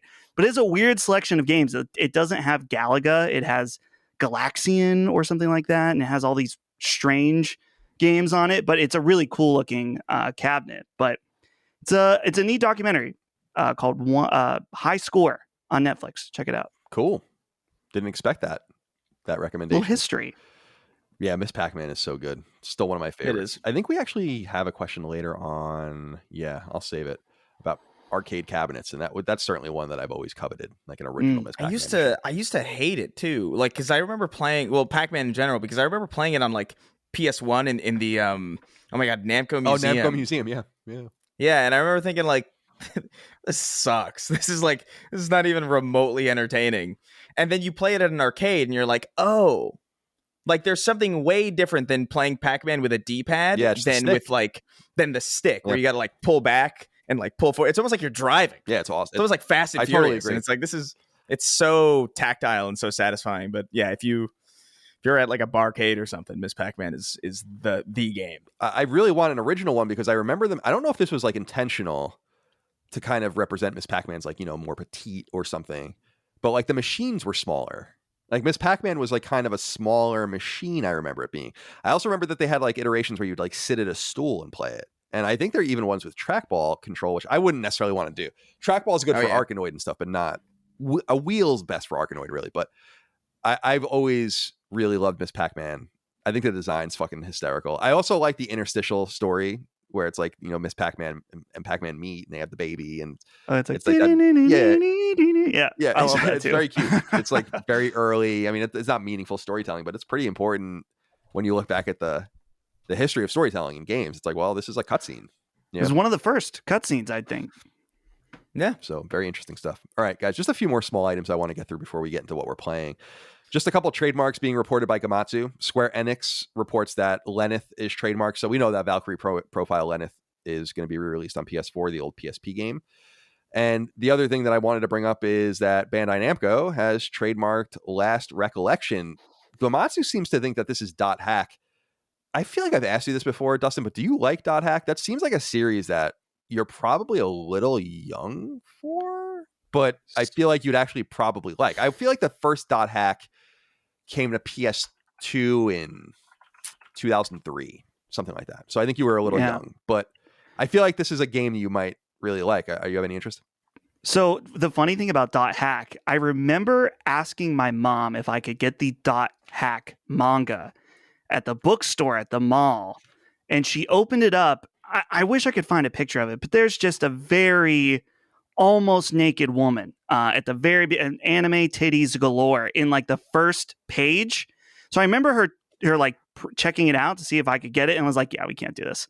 And just put it back. So that was my experience. I wanted to be into .hack at the time. I remember I had some friends that had the .hack PS2 games, which I think they were like fake MMOs, because that's the story of .hack, is it's a, it takes place within an MMO. And so the games kind of played like fake MMOs, but it'd be interesting to see them revive this series in a post Sword Art Online world, which that's kind of been the new dominant virtual world anime. What I remember about the first .hack was I was supposed to write the strategy guide at IGN. I was a freshman in college, I think. And it was one of the few guides where I was like, I can't do this. This is too big. Similar to Sword Art, because it's, the pseudo MMO, pseudo online kind of thing. There was a whole part of the game where it was just like your email inbox of like fake emails and all the shit you had to monitor. Right. Oh my God. I don't know what the hell's going on. It actually sounds a lot more attractive now than it did 20 years ago. It was almost 20 years ago. It's fucking insane how old I am. I can't believe it. All right. Makes me sad. Okay. A couple more things here. Push Square reports classic games, including PS1, curiously expiring on PS3 and PS Vita. I know some hardcore fans have seen this and have written in about this. So what's basically going on, and it was identified ironically with Chrono Trigger and Chrono Cross first. Yeah. The PS1 classics is that there's a weird Unix problem with the date on PS3 running and Vita running PS1 classics, where the dates are being reset. The expiry dates are being reset to 1969 on some of these games. And I think the timing was just conspicuous, because when this happened, people were like, fuck Square Enix. They're expiring the PS1 classic of Chrono Cross because the new one is out, the Radical Dreamers edition. But it seems like it was just a coincidence. Some people think it has to do with Sony migrating servers in anticipation of the new PlayStation Plus stuff that's going to be going on, and the access to these games that might be part of that, which everyone assumes will be part of that. But I just wanted to point out that this is happening. If you're having problems, it seems like you might be able to just connect to the PSN. But some people are concerned because they're saying like, well, if you download all of this stuff to your Vita, you have to connect to the PSN to trigger its expiry date. And then what happens when you cannot connect Vita to the PSN anymore? So I don't know that there's much more to say about this, other than that I feel like this is one of those problems that I often talk about, where I feel like Sony has to have a final, I was going to say final solution. I'm sorry. They have to have some sort of final solution. I'm sorry. I don't know how else. It's some sort of last update, ultimate solution, a last update where they'll say like, okay, we're shutting this thing down and we're putting out a last kind of plea to connect your Vita to the PSN, and it'll just tell, like, in perpetuity, everything on your account will just be there and good. I feel like they would have to know that, but who knows? Just wanted to throw that out there. Sacred Symbols is brought to you by Coinbase. If you've been looking to level up your financial portfolio, it's always good to diversify. Why not think about maybe dipping your toes in cryptocurrency? I know I have always been curious about it. Backed by the world's leading investors, Coinbase keeps your portfolio safe and secure while adding crypto into your mix. Like I said, I've always been somewhat interested in just dipping my toes into crypto, and Coinbase makes it super easy to do just that. Coinbase offers a trusted and easy-to-use platform to buy, sell, and spend cryptocurrency. They support the most popular digital currencies on the market and make them accessible to everyone. They offer portfolio management and protection, learning services, and a mobile app, so you can trade securely and monitor your crypto all in one place. Millions of people in over 100 countries trust Coinbase with their digital assets. Whether you're looking to diversify, just getting started, or searching for a better way to access crypto markets, start today with Coinbase. For a limited time, new users can get $10 in free Bitcoin when you sign up today at coinbase.com/sacred. Sign up at coinbase.com/sacred for $10 in free Bitcoin. This offer is for a limited time only, so be sure to sign up today. That's coinbase.com/sacred. And finally, guys, I was curious what you thought of this. GQ interviewed, so Gentleman's Quarterly interviewed Pedro Pascal, actor. Of course, we got to know him as the so-called Viper. What was his name? Oberon in Game of Thrones. Right. And he's more recently in some other stuff. He's doing that weird Nicolas Cage movie, which actually looks really funny. This idea. Is that the one where he plays himself? Yeah. Yeah. I saw Yeah. when I went to see Uncharted, I saw the trailer for that. And I was like, that's actually pretty funny. That is a pretty funny idea for a movie where this guy is obsessed with Nicolas Cage and like his movies. It's very, very cute. But he gave an interview and GQ asked him about The Last of Us. And I'm sorry, I'm like friggin' spacing out here. The author or the interviewer says to him, I am the biggest fan of The Last of Us. That's what he says. And Pedro Pascal says, quote, did you play the game? It's so sad. I haven't any skill. I tried, and then it was only a matter of minutes before I had to hand it over to my nephew. It really takes a specific kind of skill and I don't have it. Then the writer asks, did you watch him play the whole thing? And Pedro Pascal answers, quote, I watched for a long time as I was able to that day, and then I had to leave Florida. I found Joel so impressive. I found the whole of it such a visually impressive experience. And then I got worried that I would want to imitate too much, which I think could be right in some circumstances and then a mistake in others. So I just wanted to create a healthy distance. And for that to be more in the hands of the show writer Craig Mazin and Neil Druckmann. So I am rubbed the wrong way by this for some reason. And I don't know if you guys are too, just in the sense that we have this example with The Witcher and a few other shows. What's the guy in The Witcher's name? Henry Cavill. Henry Cavill. Where Henry Cavill's a big nerd, right? Like we were talking. I love that thing where he went to like wargaming a few months ago. Did you guys see that? The tabletop people that do Warhammer and all of that, and was like touring the studio, and is like a notoriously nerdy gamer and all of this, and it gives him this it gives him credibility, but it also gives him an understanding of what The Witcher is. Mm-hmm. And I doubt if you talk to Henry Cavill, did you read The Witcher or did you play The Witcher? And you'd be like, no, I didn't play it. And I think that would lessen his credibility. I understand what Pedro Pascal is saying here, but it's akin of saying like we're remaking. In 2005 they remade Willy Wonka, right? More based on Roald Dahl's original vision. And it wouldn't it have been insane if someone went to Johnny Depp and is like, well, what did you think about the original Willy Wonka and Gene Wilder? And he's like, oh, I didn't watch it. It's like, well, how do you have any idea what this even is without the source material in some way? And so to me, it rubs me the wrong way that he hasn't played the game, because I feel like The Last of Us, I don't know, it's such a special product and you're being brought into this very special, important thing. I thought it would have been very important for him to be familiar with what it is. I don't know. Maybe I'm wrong. What do you think? Let's start with you, Chris. Yeah, I don't know. I feel like, look, I feel like we take for granted how skilled we actually are at these things, because I know people who are around my age, not many, granted, but I know some people who are around my age who I've handed them a controller. They have no idea what the fuck they're doing. It's like it is like watching an alien try to file taxes. It is truly one of the most mesmerizing experiences, because you just think like, how do you not understand? But like a lot of people don't, especially a lot of people who are like a little bit up there in age probably don't either, really. And it's different than watching a movie where it's very passive. A video game is a very interactive experience. It's almost exclusively an interactive experience. And The Last of Us is one of those few that I feel like it might actually be not too bad of a thing for him to watch someone play it.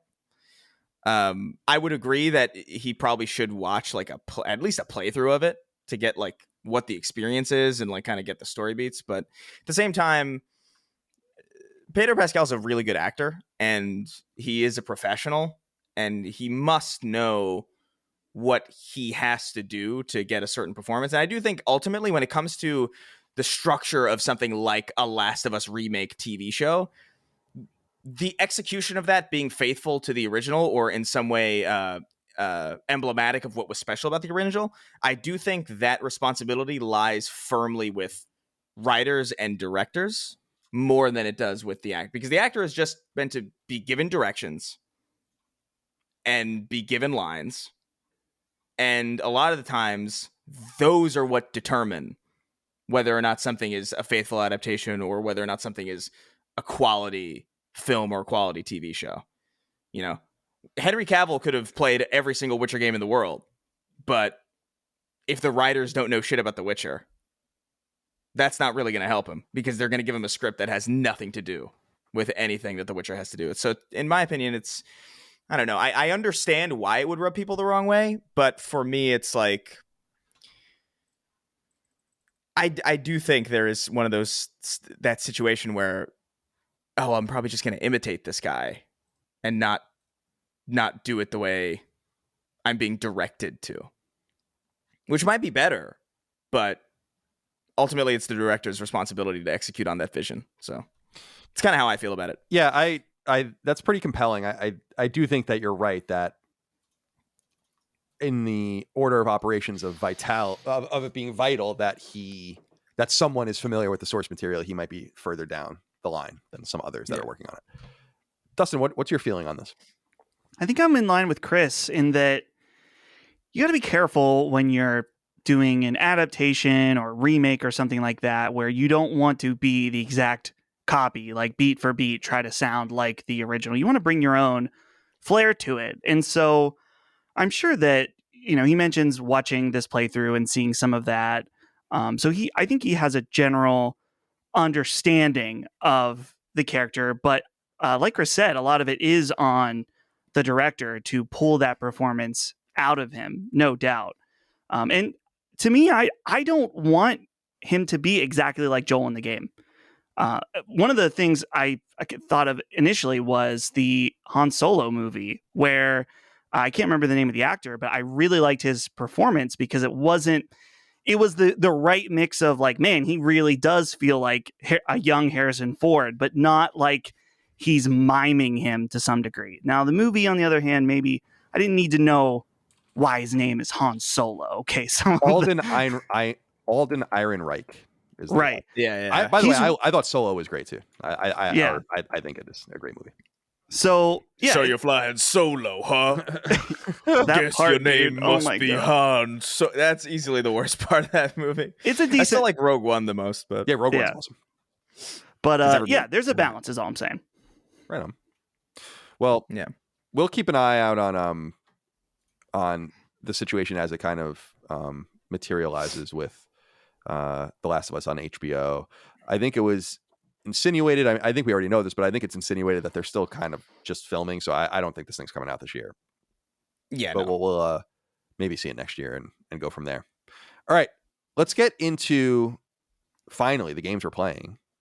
And Dustin, we'll start with you today since you're playing a one-off here that I'm interested to hear about. It says you're playing Persona 4 Arena. So talk to us about it. That's right. We've talked about on the show how I'm intrigued by fighting games, but I don't understand them. And I thought I just got to do it. I just got to dive in and try it out. I mean, I've played a fighting game or two in my life, but never very extensively. And so I thought, what a better way than playing the fighting game of one of my all-time favorite games, Persona 4. And so I haven't played it too extensively. In fact, this past week, I haven't really played a ton of games. But for Persona 4 Arena, which for those of you who don't know, this is a Arc System Works fighting game that is an extension of the Persona 4 world and characters that they initially released on PlayStation 3 and Xbox 360, weirdly enough, even though the original Persona, in fact, I don't know if there are any Persona games. No, there's no Persona on games Xbox. on Xbox. Yeah, the only other thing is at the time. Yeah, it's like they had Catherine, I guess. Yeah, they did have Catherine.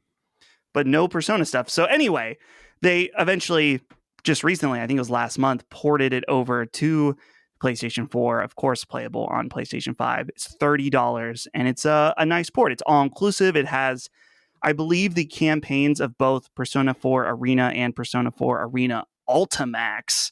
So you're getting basically everything that they've done with this. And so what I did was I just went and played the arcade mode. I know there's a full-blown story mode and stuff like that, but I was like, let's just dip our toes in.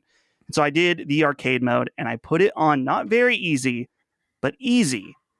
And I blew through it. I didn't die once. And I was like, okay, good. That's the baseline. I know I'm not terrible at this, but I still probably have a long way to go. So it was fun. I'm enjoying it. I played through all of the tutorials as well, and that's when I was like, oh, here's the fighting game. This stuff that you hear people say on various shows or whatever, or you hear someone at Evo, like stuff like that, and it's like talking about move canceling and stuff like that, and looking at the combos, like, man, this is so in depth. But the nice part was I had already beaten the arcade mode once on easy, and I was like, well, I don't need to know all of this crazy stuff necessarily to enjoy this game. And I think obviously that's how they designed them. So I'm going to, I think, play through the story mode and just get my toes, dip my toes into fighting games. I'm excited because that JoJo fighting game, of course, is coming up. So that's going to be the one after this, whenever that comes out sometime this fall.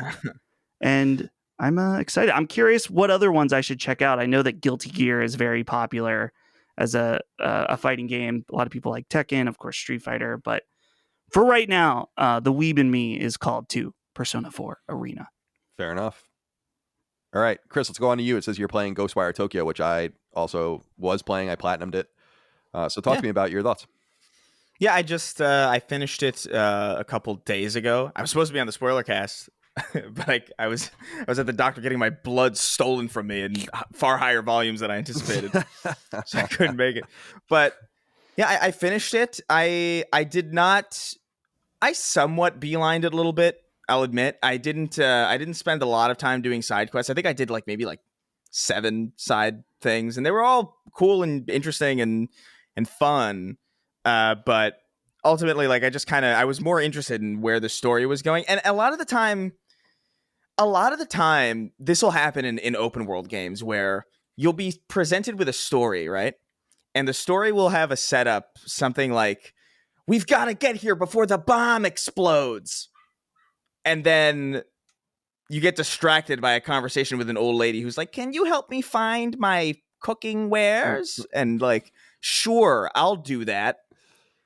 I'll ignore the complete urgency of the main narrative to help you find a pan, and just things like that really kind of take me out of it a little bit. And I felt like a lot of Ghostwire was in that kind of you got to save your sister from being turned into a ghost. I'm certainly not going to be, helping some random asshole go to heaven. I don't care about that guy. I don't know that guy. But I dabbled in it a little bit, and I enjoyed it. I felt like it was the first thing that crossed my mind when I finished it, I was like, wow, what a nice, concise experience. It didn't drag on. I still feel this, but I feel like the game's paced exceptionally well. It's one of the best paced games I think I've ever played. I don't think it never felt like it was dragging. It never felt like it was stringing me along. And even when the moments where they did clearly pad things out, where it's hey, you don't have your powers anymore, even those moments didn't last for so long that it detracted from the overall experience. I enjoyed it. I liked the story. I don't think it's top 10 stories in video games or anything, but it was a nice, enjoyable ride. I liked the characters by the end. I thought it was very reminiscent of some old school. It reminded me a lot of the type of anime that I would watch as a kid that only lasted for less than 50 episodes. You know what I mean? One of those really concise, a Death Note style, or I don't know, I'm not well versed in anime enough to mention many more by name, but just the conciseness of it and the brisk pacing of it, and the fact that it ends and you feel like you got something out of it, and you didn't feel like you spent 5,000 hours grinding for a story that didn't deliver. I appreciated it, and I think it's one of those games that I would recommend very, very highly, as long as it's something that I would recommend watching. I think maybe the first hour of gameplay, because I do think that kind of highlights a lot of what the game is. And if it's something that speaks to you, then it does. And if it doesn't, then it doesn't. But I really enjoyed Ghostwire Tokyo, way more than I anticipated enjoying it. But I didn't do a completionist run like you did. I imagine that experience is at least a little bit different. Yeah, it was very different. I think it's, first of all, I agree completely with what you were saying, and it was something Dustin and I were talking about, that the game is the perfect size. The map it's just Shibuya. It's not Tokyo. I mean, I don't know how you would possibly do that. There's 100 million people there. Not 100 million, 30 million people there. So I feel like there's this boundary that they set with the game that feels quite appropriate. I think some people are tired of open worlds, and this was one of the main points that I was harping on in our review discussion, is there's this problem we're running into, I think, in games with games criticism.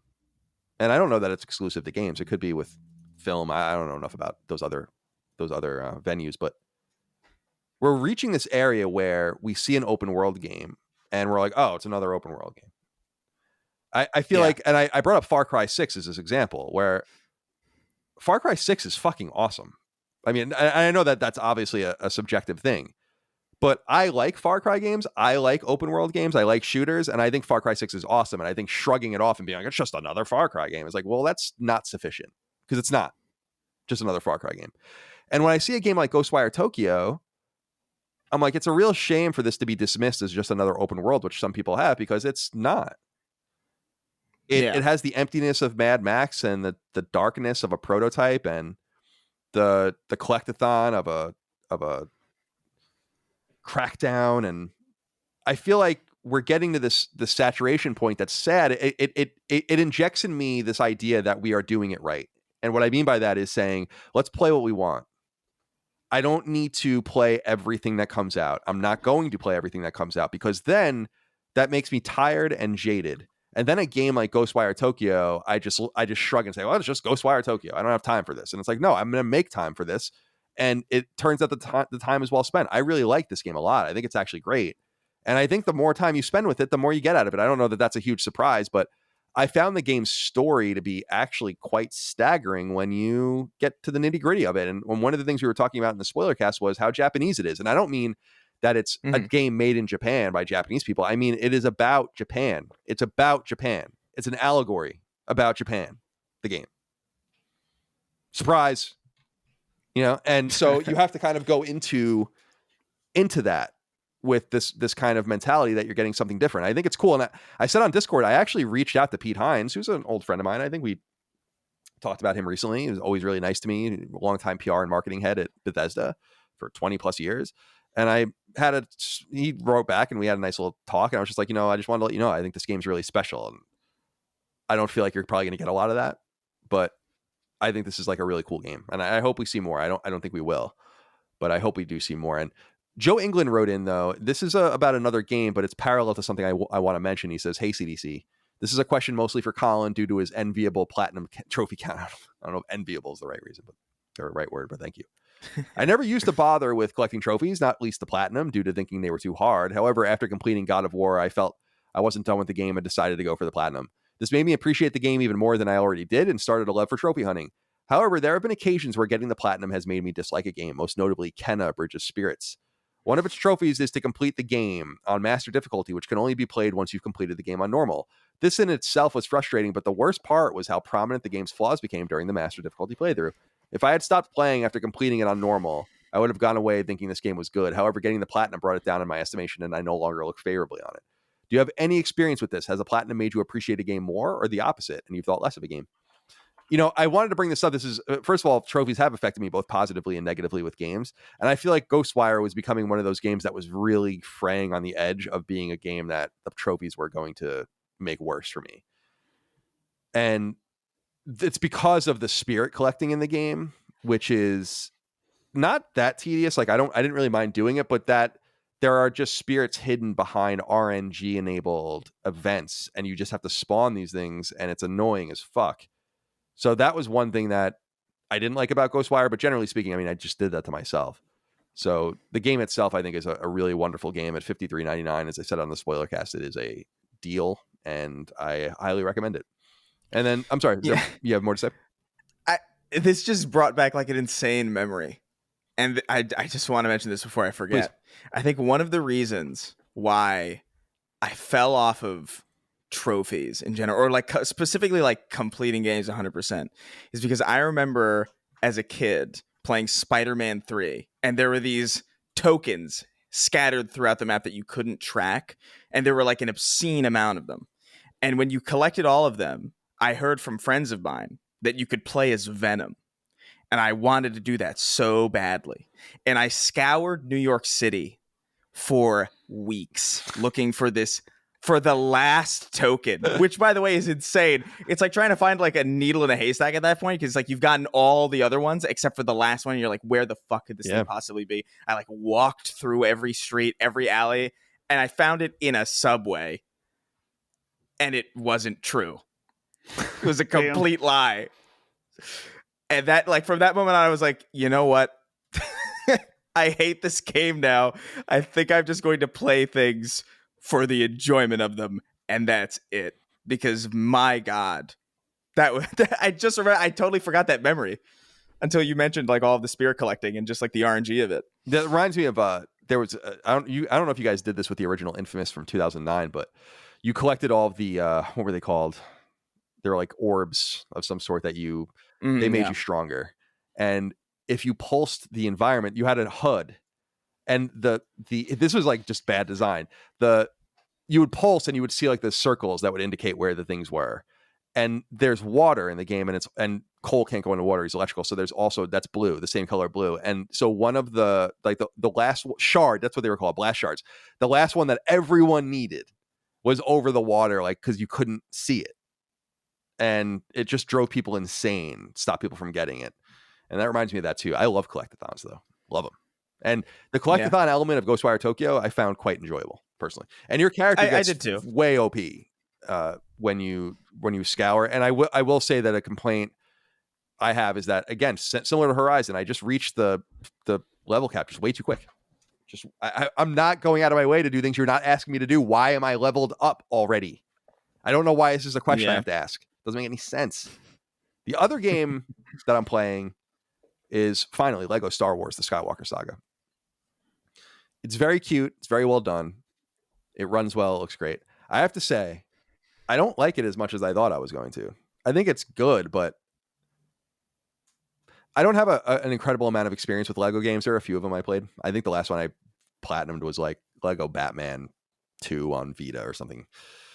But I liked the more linear approach, I think, to the old Lego games. I'm not sure I'm crazy about this open world approach to Lego. I started with, you can either start with episode 1, 4, or 7. So I started with episode 1. As I said last week, I kind of want to just get those out of the way. And so I beat the Phantom Menace, and it was fine.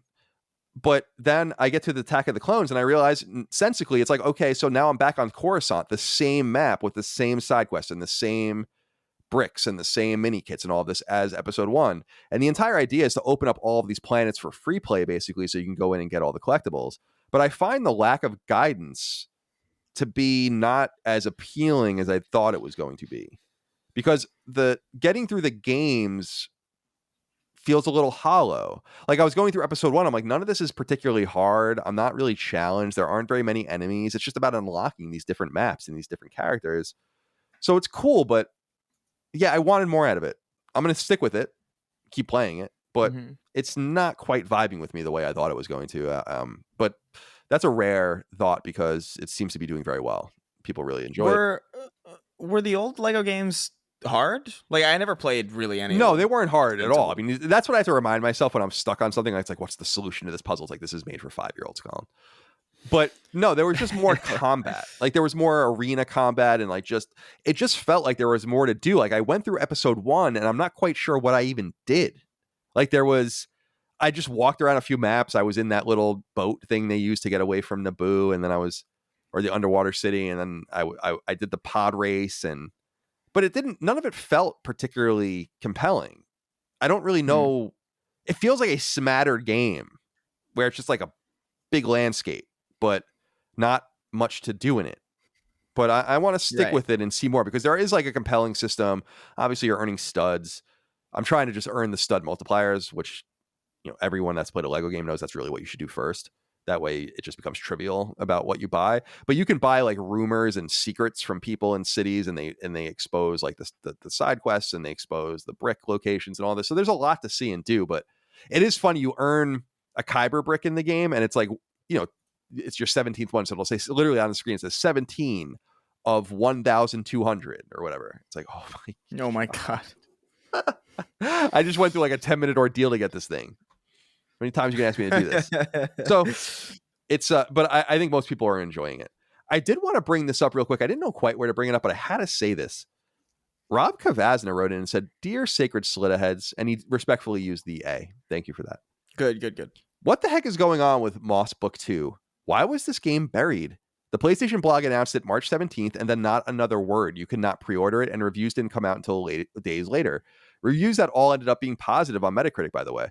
Why wouldn't PlayStation do more to build up hype for this temporary exclusive?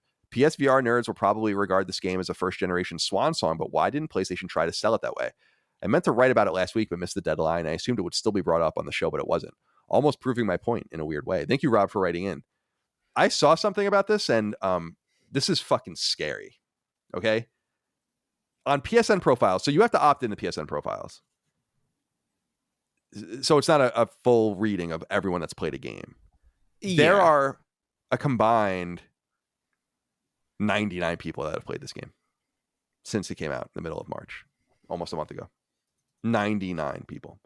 In comparison, there are 22,000 people that have played the original Moss on PSN profiles.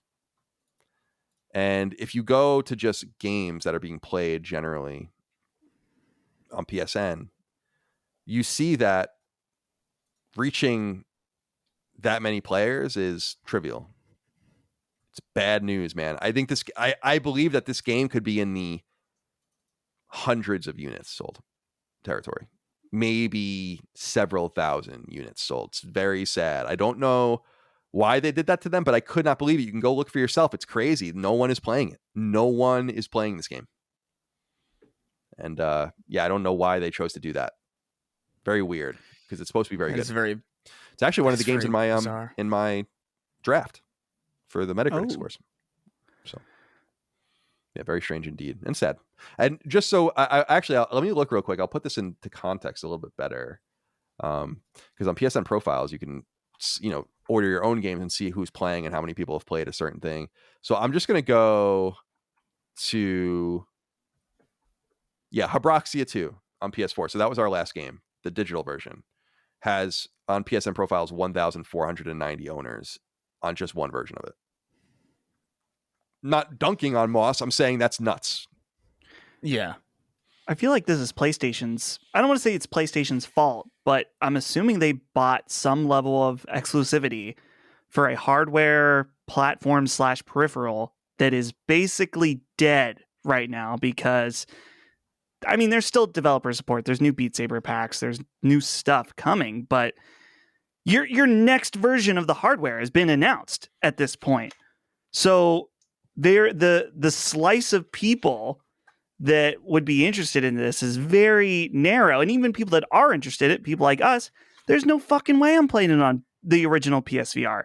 And even if you are on PS5, let's say you've moved over to PS5 and you have a PSVR, you would have to mail and ask for Sony to send you an adapter to get your PS5 to run this game. Which a lot of people haven't gotten. There's never right. gotten. A lot of people haven't even done that. So there's a future for this game, no doubt. I mean, when it hits Oculus Quest and PC platforms and the next PlayStation VR, which I'm assuming they'll do some It'll kind of update. It'll be a launch game, you have to assume, right? That's the only thing I'm thinking, that like it must be. It'll be fine. Because I was even looking at Iron Man, which came out in the summer of 2020, but that was like I would say that was the last pretty big VR game. And that has 8,300 owners, right? So the Moss is bombing. It's just bombing. I couldn't believe it when I saw those numbers. It's not like it just came out. It came out a month ago. I don't know if people are just like, I think Sony might have shot themselves in the foot, although they needed to with the announcement of PSVR 2, because I think a lot of people are like me now, where I'm like, I'm not hooking this fucking thing up. I would love to play Moss 2, but I'm not hooking that thing up again. So I can have the screen. I think a lot of people are just checked out. Yeah, I think so too. Right now, yeah. Because it's just like, why would I? And the games that are still getting updates are the games that are extra successful everywhere else. Like Beat Saber. It's like Beat Saber's never. You're gonna get Beat Saber updates until the sun explodes, probably. So I mean, it's not surprising that those games are upkept even on PlayStation VR. But yeah, like I'm not gonna hook up something to my. I don't even have my PS4 hooked up. Yeah, I don't either. Actually, come to think of it, it's a good point. So like, no way. Yeah, that's a good point. I didn't even think of that. I don't either. And yeah, I was saying before, I think you might have misunderstood me, Dustin, where I was saying a lot of people haven't gotten the dongle. Like they literally were not sent the dongle, right? Oh, like they asked signed for it up and didn't for get it, it? and yeah, like Huh. not uncommon as far as I understand. And you can only do it once. Like and for some reason when I went to get mine, it wouldn't work. Like I scanned my Classics. yeah, Classic just Sony. I knew it. I fucking knew it when that it wasn't going to work, but it didn't work. And I think that there's some skepticism. I think increasing skepticism that PSVR will be backwards compatible or PSVR 2 will be backwards compatible. I think that there's some increasing skepticism about that, especially from that would be insane. No way.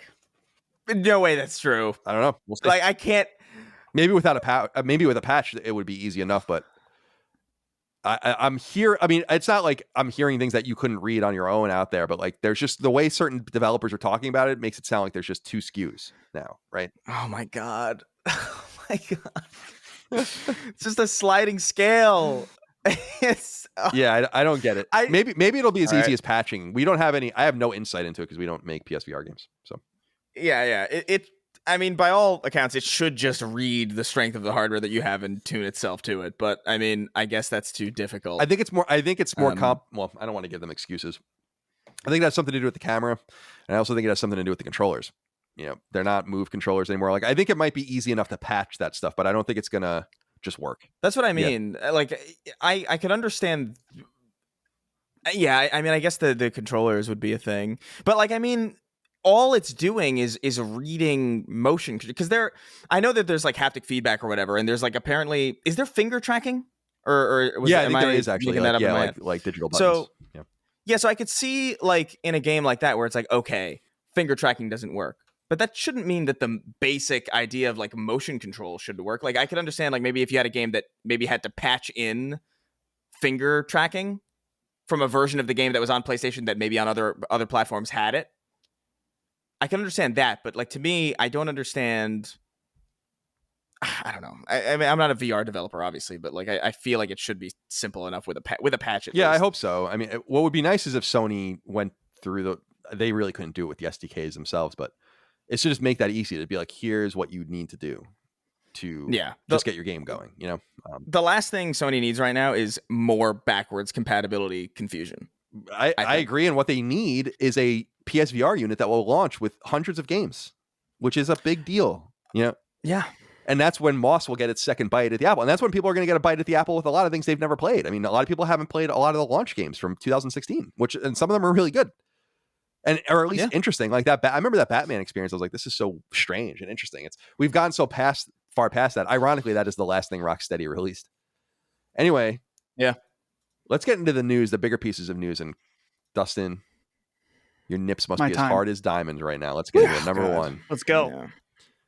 Further fulfilling the wide-ranging prophecies foretold in the Nvidia GeForce leaks, Square Enix has officially revealed Kingdom Hearts 4.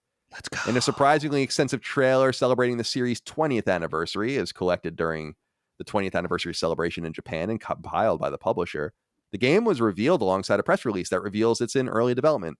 Not surprisingly, series protagonist Sora is shown with his companions Donald and Goofy and is seen both doing battle against the gigantic creature and exploring a city known as Quadratum. I don't know how to say it.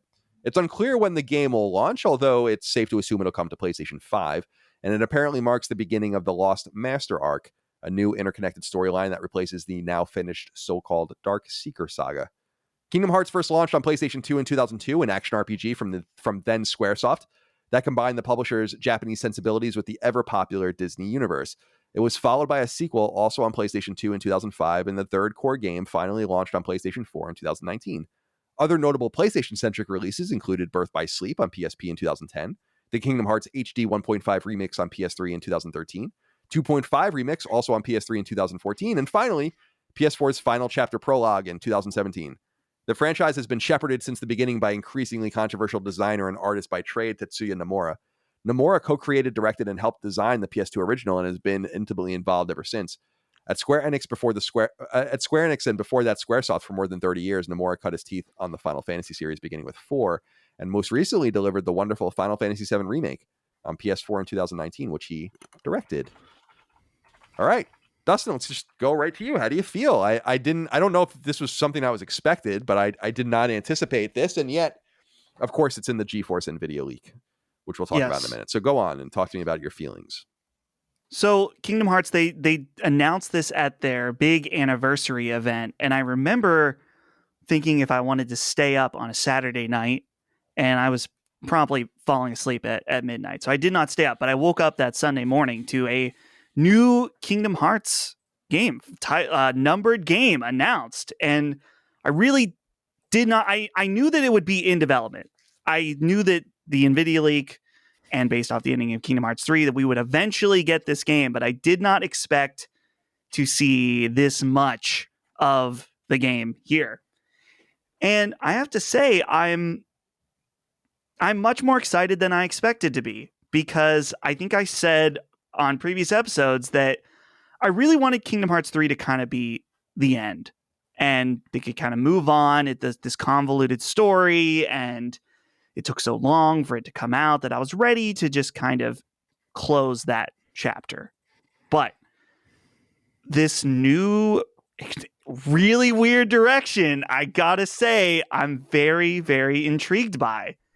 And there's a much larger, interesting story involving Tetsuya Nomura and this game, because it is obvious that he's trying to work the once canceled and then eventually rebranded Final Fantasy Versus 13 into this game. Yeah, that's what some his people are saying. original Yeah. vision. So that's it's an interesting thing for me to just watch this creator who eventually, who knows what happened with the original, Final Fantasy Versus 13, and the trailer you saw when that originally announced is completely different than what we eventually got with Final Fantasy 15.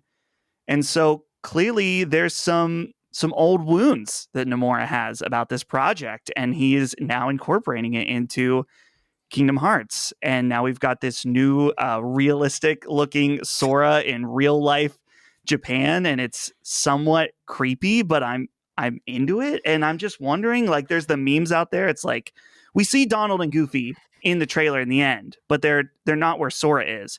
When they go to this this afterlife world that Sora's in, are they going to be like a real duck and a dog?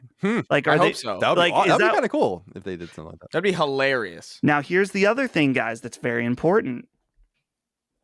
Star Wars is Yeah. going to be in Kingdom Hearts. Yes. It's confirmed. Anyone, listen, there's no debate about this. There's the shot in the trailer. I'm sure many of you have seen it, where it's obvious they're on the forest moon of Endor, and there's a fucking foot of the ATST. And it's clear as day that's the foot of it. That's the the smoking gun right there. That no doubt Kingdom Hearts will be going into some kind of Star Wars world. And I love this idea of Sora interacting with Han Solo and the Ewoks. I mean, at this point, this is the thing, Chris. Listen to me. Listen. Once you learn to accept the insanity, I actually started crying. once you accept the insanity and just like let it bathe you, let it flow over you completely, head to toe, from the top of your, down to your balls. It's never been the insanity of it. It's always just like, great, it's going to be 7 more years of teaser trailers for Kingdom Hearts and then 4. 3 prologues. Yeah. Here's the thing. Well, you're right about the prologues, because they did announce 2 mobile games. Yeah. Oh my god. But I am hopeful, because I believe the release time between the announcement of Kingdom Hearts 3 and release was like 5-ish years, right? And we know that there was an engine swap during Right. that time that increased the development significantly. What is it on Luminous? Is that what it's on? I don't know. I don't know if it was initially on Luminous or a different engine, but it's an Unreal game. Okay. Kingdom Hearts 3 is Unreal 4. Okay. This game, right out the get-go, is being developed on Unreal 5. So, who knows? I still think that we are definitely in the firm 2 to 3 year range, but I'm hoping it's not 5.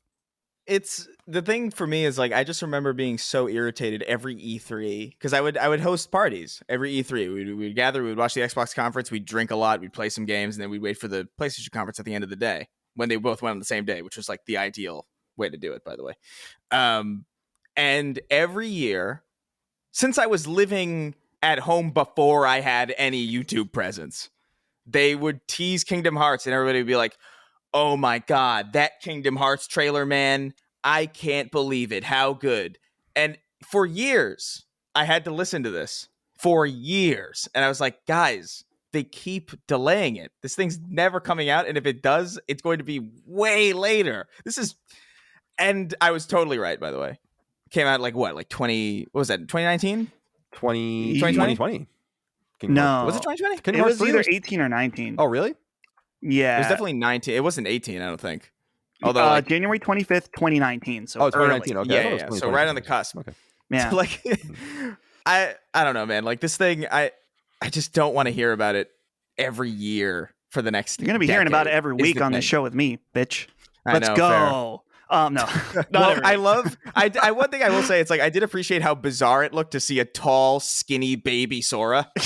Like he looks like there's this specific scene where he's like looking up at the camera and he looks angry, but he looks like a tall baby. And it's one of the most.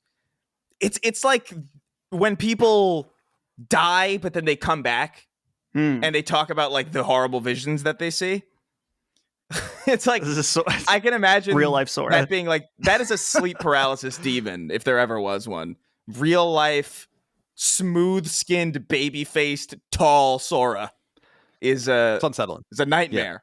Yeah. With his tiny feet. Oh yeah, I saw also the foot fetishists were getting in on oh yeah, and his clown shoes are gone, which are good. I think that's a good thing.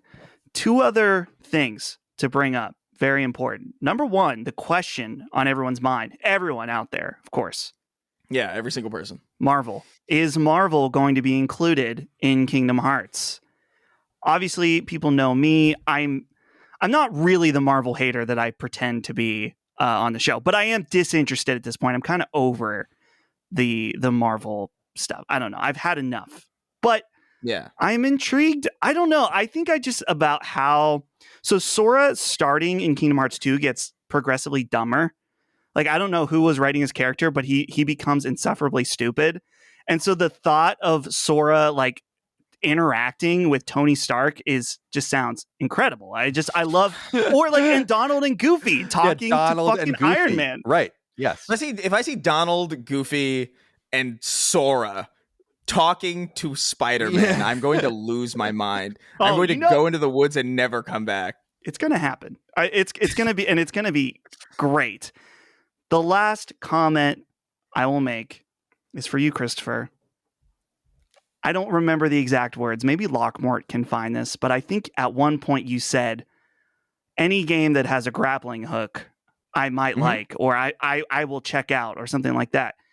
Yeah. Sora has a fucking grappling hook. In this game, a lot of people like the tweet that I sent to you.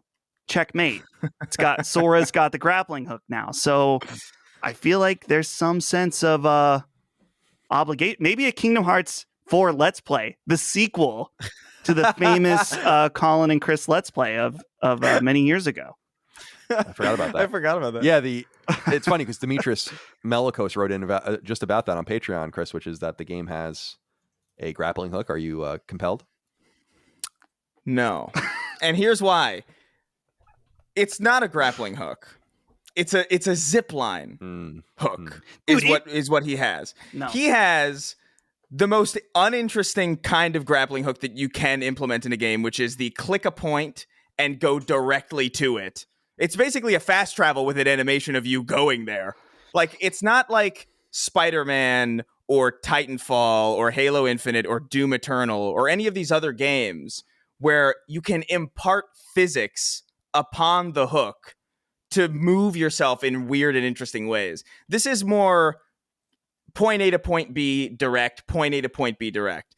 It is not really what I consider what's fun about grappling hook mechanics in video games. What's fun about grappling hook mechanics in video games is being able to like swing around like some crazy building and like zoom yourself into a door with all of that momentum built up and get yourself like in an enjoyable or a beneficial position over the enemy or something. It's not grapple to this point. You know what I mean? Right. I can't.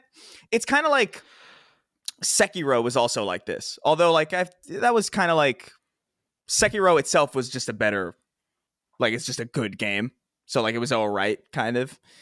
But those Making are the exceptions, least I see. interesting. Those are the least interesting styles of grappling hook. That said, what's getting me more interested in this game is how Uncanny Valley it looks. Ah. If Donald Duck and Goofy are in fact real ducks and dogs, I will play this. Excellent. At least up until then, and not a second more. Because I would love to see that. Sincerely.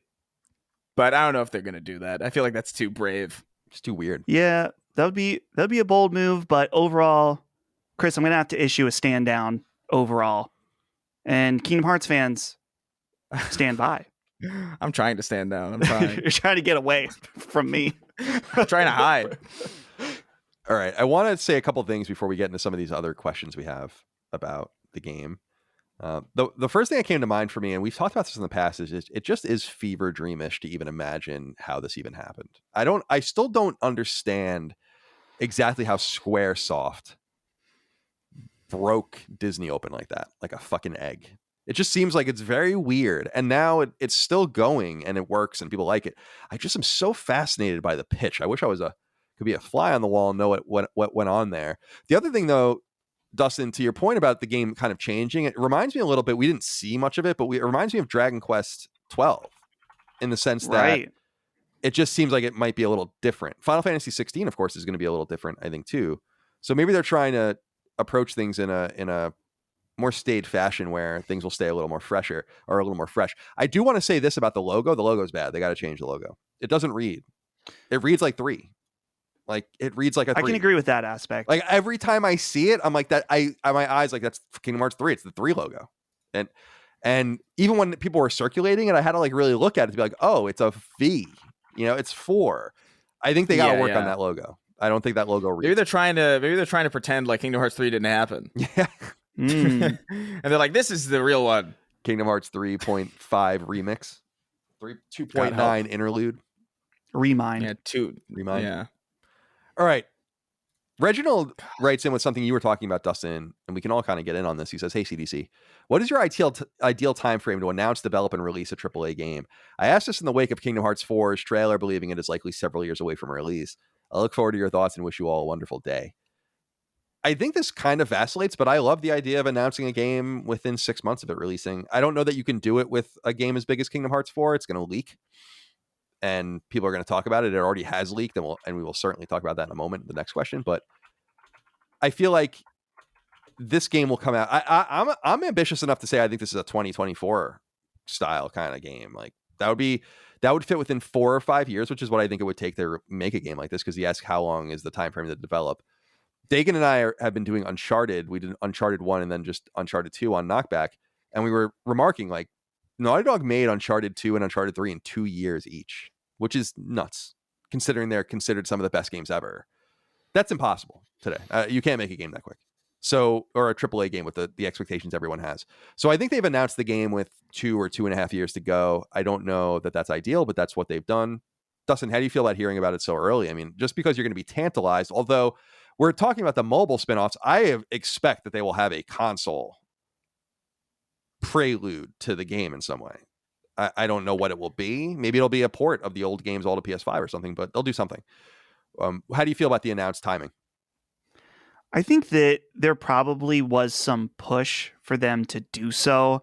This game already soft leaked in the Nvidia leak. And so as they ramp up development, the likelihood of it leaking again makes sense. And I think, when you have such a drastic change with this real life looking Sora, which I think I saw that they commented there, like Sora looks like that because he's in that specific world.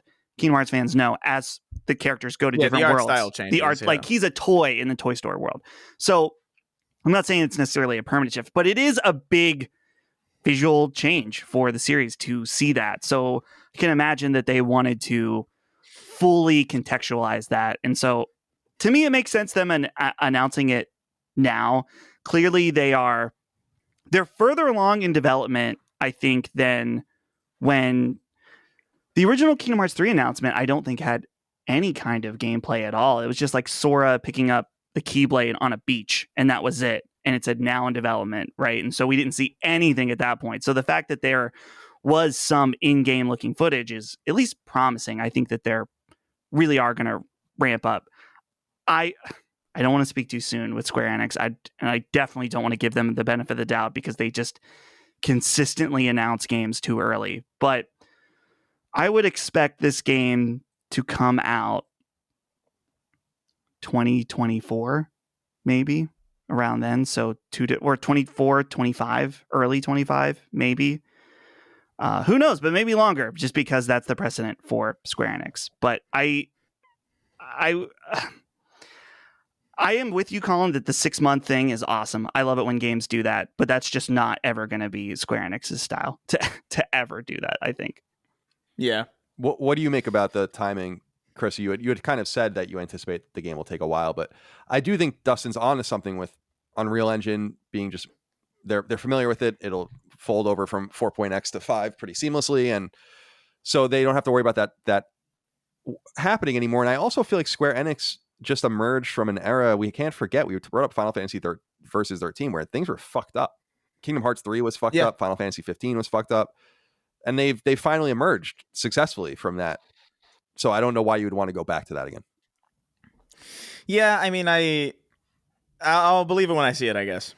It's one of those things. I'm specifically haunted by years of advertising the same game with Kingdom Hearts and having to hear about it. So it's one of those things where it's like I can't believe that they're going to release this in a timely. Like I expect like 2025 at the earliest.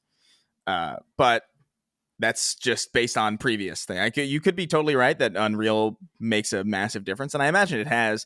But even from the gameplay that we saw, I don't know. There's that scene where he's like sliding down the building that's falling, and I'm like, that looks, it looks a little jank, little elderly. If I were to place it, it looks like a PS2 game with like modern shaders on it and like ray tracing. And like when he spins around, when he's doing the weird parkour up to the thing, and then he transitions into the grappling hook animations, which look all right.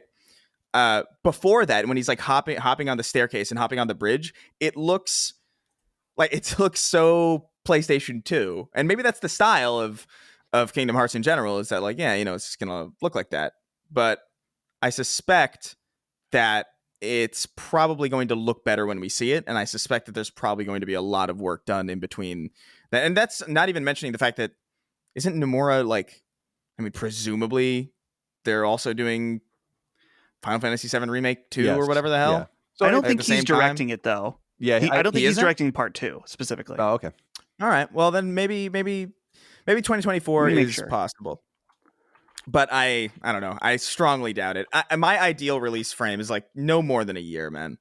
Like if you announce your game, you got a year, in my opinion, and that's healthy. Beyond that, it's like okay. It used to be better when we would get games and they would be teased like maybe like 2 years in advance, and then we got it and it was awesome. But that's not usually what happens these days. It's usually like game gets teased 2 years in advance, and then it gets delayed, and then it gets delayed, and then it's a mess, and then it gets patched, and then it's good. So ideally, I think the Fallout 4 situation was like the best. That was awesome. I mean, that still is awesome. The archetype for everything. Yeah, I almost wish that's what they did with Starfield, because I feel like it would have benefited Starfield greatly to hear about it this year and then find out like, hey, Bethesda's working on a space Skyrim and it's out in 6 months. It's like, wow. That would have been such a big thing instead of just hearing about like, hey, it's going to blow your mind, guys. It's like, cool. Thanks. I mean, it doesn't really help us because we haven't seen it, but I appreciate you telling us it's going to blow our minds for 3-4 years at this point. Yeah. It's what was interesting about the Fallout 4 situation, because I brought up the idea of it leaking, but Fallout 4 leaked a lot. And people might forget about that. We knew it took place in Boston. We knew like the central hub city was Fenway Park. We knew all that stuff for years. It was just that Bethesda never talked about it. They never acknowledged it. So when it was announced, it was still exciting. Because some of these things were true, but a lot of the things we didn't know about. And you kind of just have to embrace it. And I don't know. It's fine. Square Enix has always done things a little bit differently, and Kingdom Hearts, as long as Kingdom Hearts 4 doesn't interrupt Final Fantasy 16 or Final Fantasy 7 Remake 2. Right. And just to confirm, Yep. it was last year Nomura confirmed that he was stepping back and would not be the director of Part 2, but he would stay on as a creative director. So Yeah, which is nice. He's Okay. overseeing things, although that's why I said he's like kind of becoming controversial even in my own mind, because Final Fantasy 7 Remake is phenomenal. It's a truly phenomenal game. And I couldn't believe it. I just couldn't believe it. And to Chris's point, because he has that, like, I'll wait and see when you show me. I had that mentality with Final Fantasy 7 Remake. First of all, I never believed it was going to come out, and then I never believed that it was going to be good.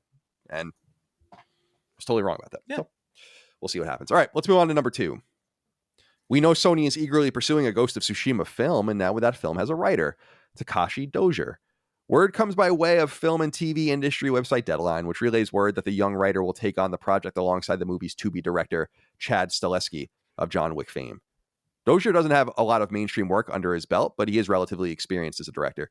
He wrote and directed the 2019 sci-fi horror movie Only, and before that wrote and directed a horror film called Still that takes place in the Appalachian Mountains.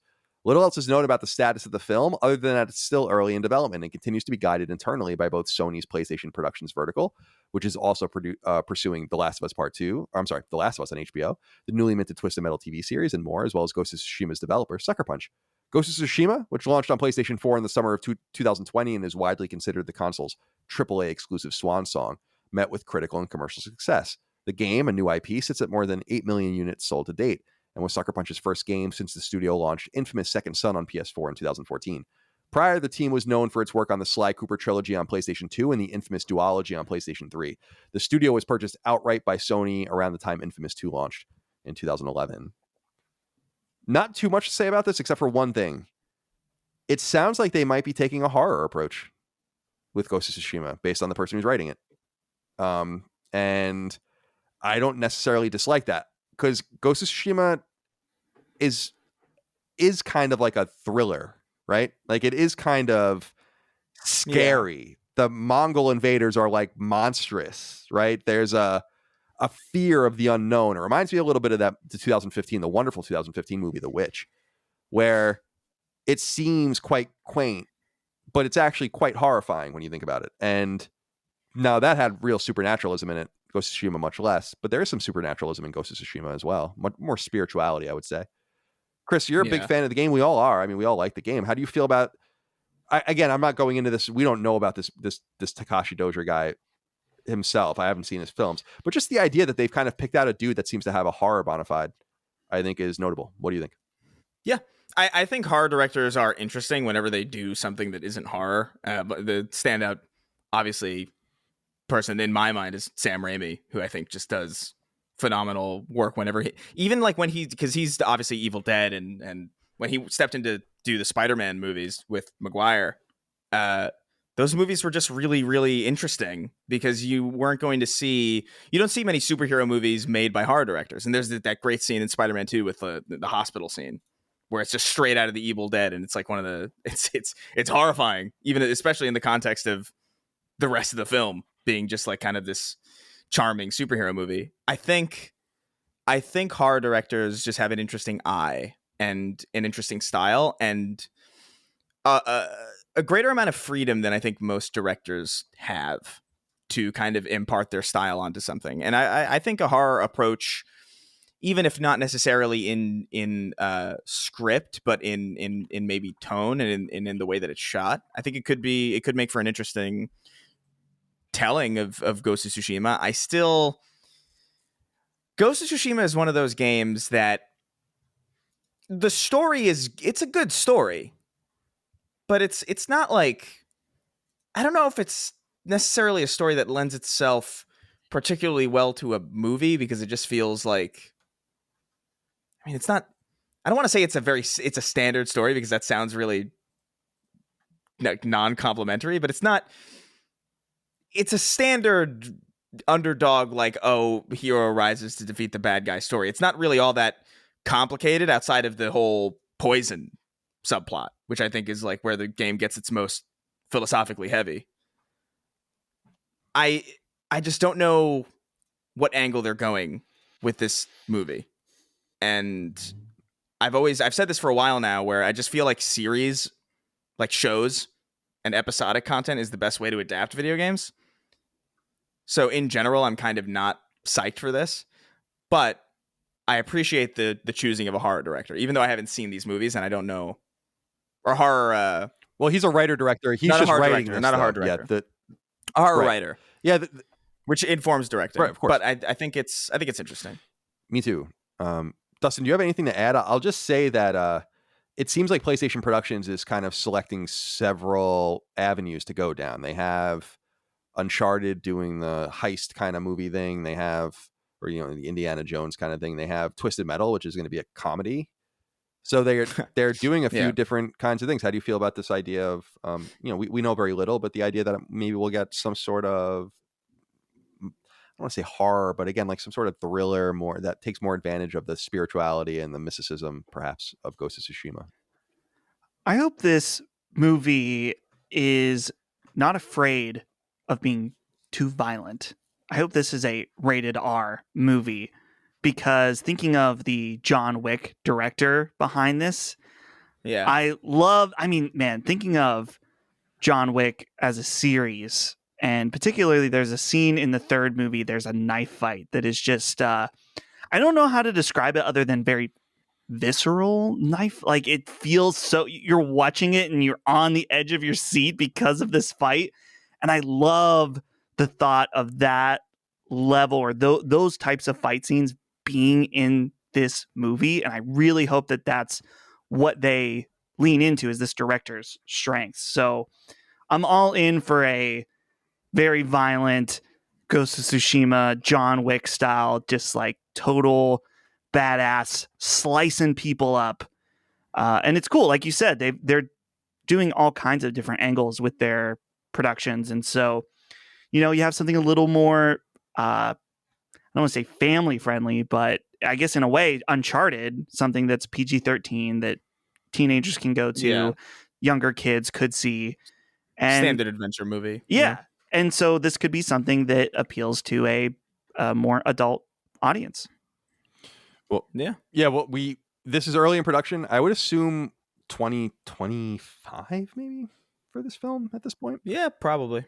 It sounds about right. 24 at the earliest, but I don't think, because movies don't take nearly as long as games to That's make. True. But that's true. It is. I don't know, man. It seems like pairing the John Wick director up with a horror writer is an interesting. That's just interesting. It seems like one of those things where it's like, let's see what this does, and it might be something cool, or it might be a complete mess. Definitely, but the alchemy has to be just right. Who knows? We'll see how it all goes. I'll be rooting for them. Ghost of Tsushima. Actually, I just saw that Sony or Sucker Punch apparently has said they're moving away. So Ghost of Tsushima is done. Like, they're not the first one. They're not going to update it anymore or anything like that. So they're moving. That makes sense. All of them are. I'm sure much of the team has moved on already, but I'm excited to see the inevitable sequel, which is, I'm sure, what they're working on. All right, number 3. In a seemingly never-ending cascade of bad and otherwise questionable news coming out of Polish studio CD Projekt comes word that its long-awaited current-gen port of its famous WRPG, The Witcher 3 Wild Hunt, has been delayed indefinitely. Worse yet, the studio that was originally working on it has been pulled from the project. In a brief set of tweets posted to The Witcher's official Twitter account, the following was written, quote, "We have decided to have our in-house development team conduct the remaining work on the next-gen version of The Witcher 3 Wild Hunt. We are currently evaluating the scope of work to be done and thus have to postpone Q2 release until further notice. We'll update you as soon as we can. Thank you for understanding," end quote. It's unknown what could possibly be wrong with the game that was unknown when the release timing was determined earlier this year. It's also worth noting that we are currently literally in Q2, which means this is a very late delay. Typically a reliable port studio, Saber Interactive was working on the port prior to being dismissed. Owned by the megalithic Embracer Group, which we will talk about later on the show. Saber itself has a family of more than a dozen studios under its own label, including the likes of 3D Realms, Metro Studio 4A, and KOTOR remake team Aspire. However, the problem is this: Saber is a Russian studio, though it has largely tried to shed the origin story over the years by opening studios elsewhere, and they're technically now HQ'd in Florida, but much work still happens in Russia. As for The Witcher 3 Wild Hunt, the game first launched on PlayStation 4 in 2015 and is widely considered one of the best Western RPGs ever made. It's based on the long-running fantasy novel series by the same name, and a fourth game is anticipated on PlayStation 5 in the coming years. The Witcher 3 has sold an insane 40 million copies to date. Of course, more recently, the team has been plagued by issues surrounding Cyberpunk 2077, which first came to PlayStation 4 in disastrous shape in late 2020 and came to PlayStation 5 in much better shape earlier this year. However, all is well regardless. Cyberpunk 2077 is at 18 million copies sold. It's also getting a full expansion in 2023. Just to reiterate, the Fury4815 wrote into us on Patreon and says, "Hey CDC, what is going on at CD Projekt Red? I can't think of ever hearing a remaster getting delayed, especially one so far in development that they even gave a new release window. Did Saber screw it up that badly, or is it just going to be more extensive than simple upscaling resolutions, textures, etc.?" I had to look into this, but I totally forgot. Saber was founded by Russians and was originally headquartered there. This inevitably has something to do with it. Because as far as I understand, though they have many studios and they're in like Florida HQ now, and they have other places, but they work in Russia. And there's almost no doubt that this has something to do with that. Whether this is CD Projekt making taking a stand, or there are economic reasons, or the studio simply can't do the work. Remember, like I don't think Russia can even access the SWIFT system, which I think means that they can't even turn rubles into certain currencies, and that's causing massive disruptions to their economy. So whether it's like this offensive move to say we want to not work with Russians right now, or it's to say like they simply can't do the work necessary, it's unclear, but it is certainly because Saber is a Russian centric team. Chris, what do you think about this?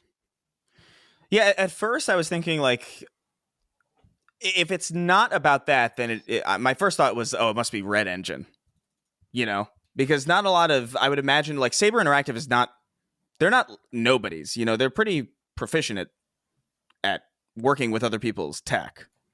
But maybe it is like, at first I thought like, oh, maybe Red Engine is just a complicated mess and they're not doing a great job. And maybe CD Projekt is like, this is taking too long to get off the ground. We'll handle it ourselves because we know how to use this engine. But I do think it's probably in all likelihood to do with the fact that it is a Russian studio. And the reality of the world right now is quite complicated. Indeed. In that area. So yeah, I don't know. I can't imagine, even with Red Engine being like hyper specific, and even if it's like an engine built on toothpicks, like I can't imagine that Saber would be so inept at working with it that they would have the project ripped out. No way. Especially because we're in Q2. Right? Like they would have had to have hit milestones galore by this point. I don't think, knowing CD Projekt, they're just kind of pincered in this geopolitical reality wherein they were confident enough to say like, yeah, this is coming at this time by this proficient studio, and then the situation in Ukraine unloaded, and I don't know if it's because it's complicated for Saber itself. Saber owns 4A, which is a Ukrainian team, so there's all these. Now they're based largely out of Malta now, but it just goes to show that there are these different tendrils, and I just don't know if it's because they're trying to show respect, they're trying to keep an economic distance, they're trying not to insult Ukrainian or Western influences on their own business that are putting pressure on them. There could be all sorts of different reasons, but I would wonder if I'd have to really know. I don't know enough about this. Again, you'd have to see the contract specifically, but I feel like it would be unlikely that you could get out of a contract like this without it being a missed milestone or something, in which case maybe it's just because of the situation at hand. But again, this is all, I don't know. It's all hypothetical. It's speculative. Right, speculative, exactly. All right, number 4. I wanted to give this some early shine. I don't think people are going to be hearing about this on many other podcasts, but number 4, according to the eagle eyes at website Push Square, it appears PlayStation fans may be dealt a trio of unannounced Shadowrun games. Word comes by way of data scraped from the PlayStation Network, which identifies 3 Shadowrun games in the so-called Shadowrun Trilogy compilation, which has already been announced for Switch, thus adding to the veracity of this claim. The games in question are Shadowrun Returns, Shadowrun Dragonfall Director's Cut, and Shadowrun Hong Kong Extended Edition. If you're unfamiliar with Shadowrun, it's actually a sci-fi paper and pencil RPG, first introduced in the late 80s, and it was first the subject of a video game in 1993 when the self-titled Shadowrun game launched on SNES. The games in question are from later and were actually developed by Studio Harebrained Schemes for PC in 2013, 2014, and 2015, respectively. Unlike the original Shadowrun games, which were action RPGs, Harebrained Schemes Shadowrun games are tactical RPGs. It remains to be seen when these almost certain ports are set to be launched, though recent classifications from the Taiwanese Games Rating Board indicates the release could be imminent. I don't expect you guys to have much to say about this, but I've just not seen the word Shadowrun in so long. Shadowrun was first an SNES game, like I said. It came to Genesis. Just an old... It actually a little bit like Vampire the Masquerade in that there seems to be some sort of video game revival, much smaller, happening around Shadowrun, similar to Vampire the Masquerade, both paper and pencil kind of obscure RPGs. So just wanted to throw that out there. Nothing to say, I assume, from you guys. Yeah. The only Shadowrun experience I've ever had was there was this 360 multiplayer game. And I remember really liking it. I forgot about that. I don't know if it Shadowrun 64? I don't know if it holds up. No, it was the 360. It was just called Shadowrun. Like it might have been derived from the. Oh wait, I thought you said N64. What did you say? What? 360. Oh, 360. I'm sorry, I totally misunderstood. This is like 2006 or 2005 or yeah. something, and I remember being like weirdly enamored with it because it was so strange. It was like this sci-fi fantasy thing where it's like people had like teleporters and also dwarves and like goblins and stuff. And I remember being like, this is kind of sick. And you had different classes that had like there was one that I remember playing a lot where you had like a katana. You had a katana and you had like a glider that you could like. It was just really cool. I don't imagine that it's held up well, but to see that name again is wildly. It's interesting because when was the last time? That must have been the last time. I think so. I looked this up last night actually when I was preparing for the show. Shadowrun, yeah, and then you got to go to video games. There it is. Here it is. I can't imagine there was one after that. 2007 was this 360 one. And then, the ones we're getting now are all like these were Harebrained Schemes developed games for PC and mobile.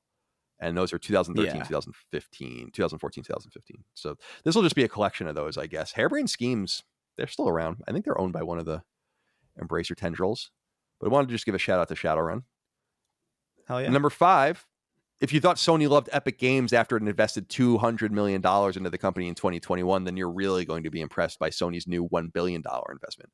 Word comes by way of a press release from Epic Games, which revealed that the company has completed another round of private funding, which includes $2 billion combined from Sony and the company behind Lego, Kirkby. The aim, which according to the release is, quote, to create new social entertainment exploring the connection between digital and physical worlds, end quote. Sony CEO Kenichiro Yoshida said in part, quote, as a creative entertainment company, we are thrilled to invest in Epic to deepen our relationship in the metaverse field, a space where creators and users share their time. We are also confident that Epic's expertise, including their powerful game engine, combined with Sony's technologies, will accelerate our various efforts, such as the development of all new digital fan experiences in sports and our virtual production initiatives, end quote. Epic Games, which is still shockingly privately held, and remains controlled by its majority shareholder, CEO and founder Tim Sweeney, was founded in 1991 as Potomac Computer Systems, and is perhaps best known for its long-running Unreal Engine, the foundation for many of the most important games of the last 2 decades. Unreal Engine 5, which is being used by many upcoming current-gen games, was just widely released earlier this month.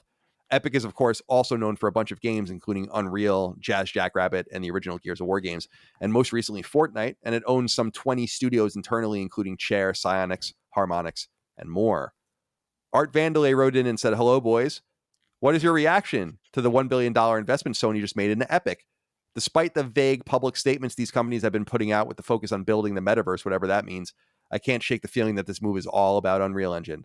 Like you guys timely discussed on last week's episode, many studios seem to be moving away from in-house engines as games become increasingly more complex and expensive to make. Is this the new ICE? And he means the Initiative for the Common Engine. Our proprietary engine slowly but surely marching towards the abyss. Keep up the great work. Dustin, let's start with you. This is a major investment. I actually beclowned myself. I was talking about this on Discord, and I originally thought that the stories that we're citing were wrong because I was like, where are they getting these numbers? I don't see these numbers. What the fuck are they talking about, these dumb journalists? And then I realized that I'm looking at the wrong story from last year. So owned. But what do you make about this substantial investment? It sounds like they're interested in the metaverse, the virtual reality stuff, but I actually agree with Art, Mr. Vandelay, that this has to do, I don't say everything, but much to do with Unreal Engine 5, which I just think is going to be incredibly valuable. And why wouldn't you want to have an ownership stake in an engine that everyone, including your competitors, is going to be using for many years to come and stabilizes your own internal development? I wouldn't be surprised if Sony just adopts Epic as its or Unreal Engine as its go-to engine. It's nice to have Decima. Maybe some teams want to use their proprietary tools, but there's just no reason to do it anymore. And games like Days Gone ran on Unreal. I believe Concrete Jungle was also an Unreal game. So they've already started releasing these themselves. What do you think of this new $1 billion cash investment?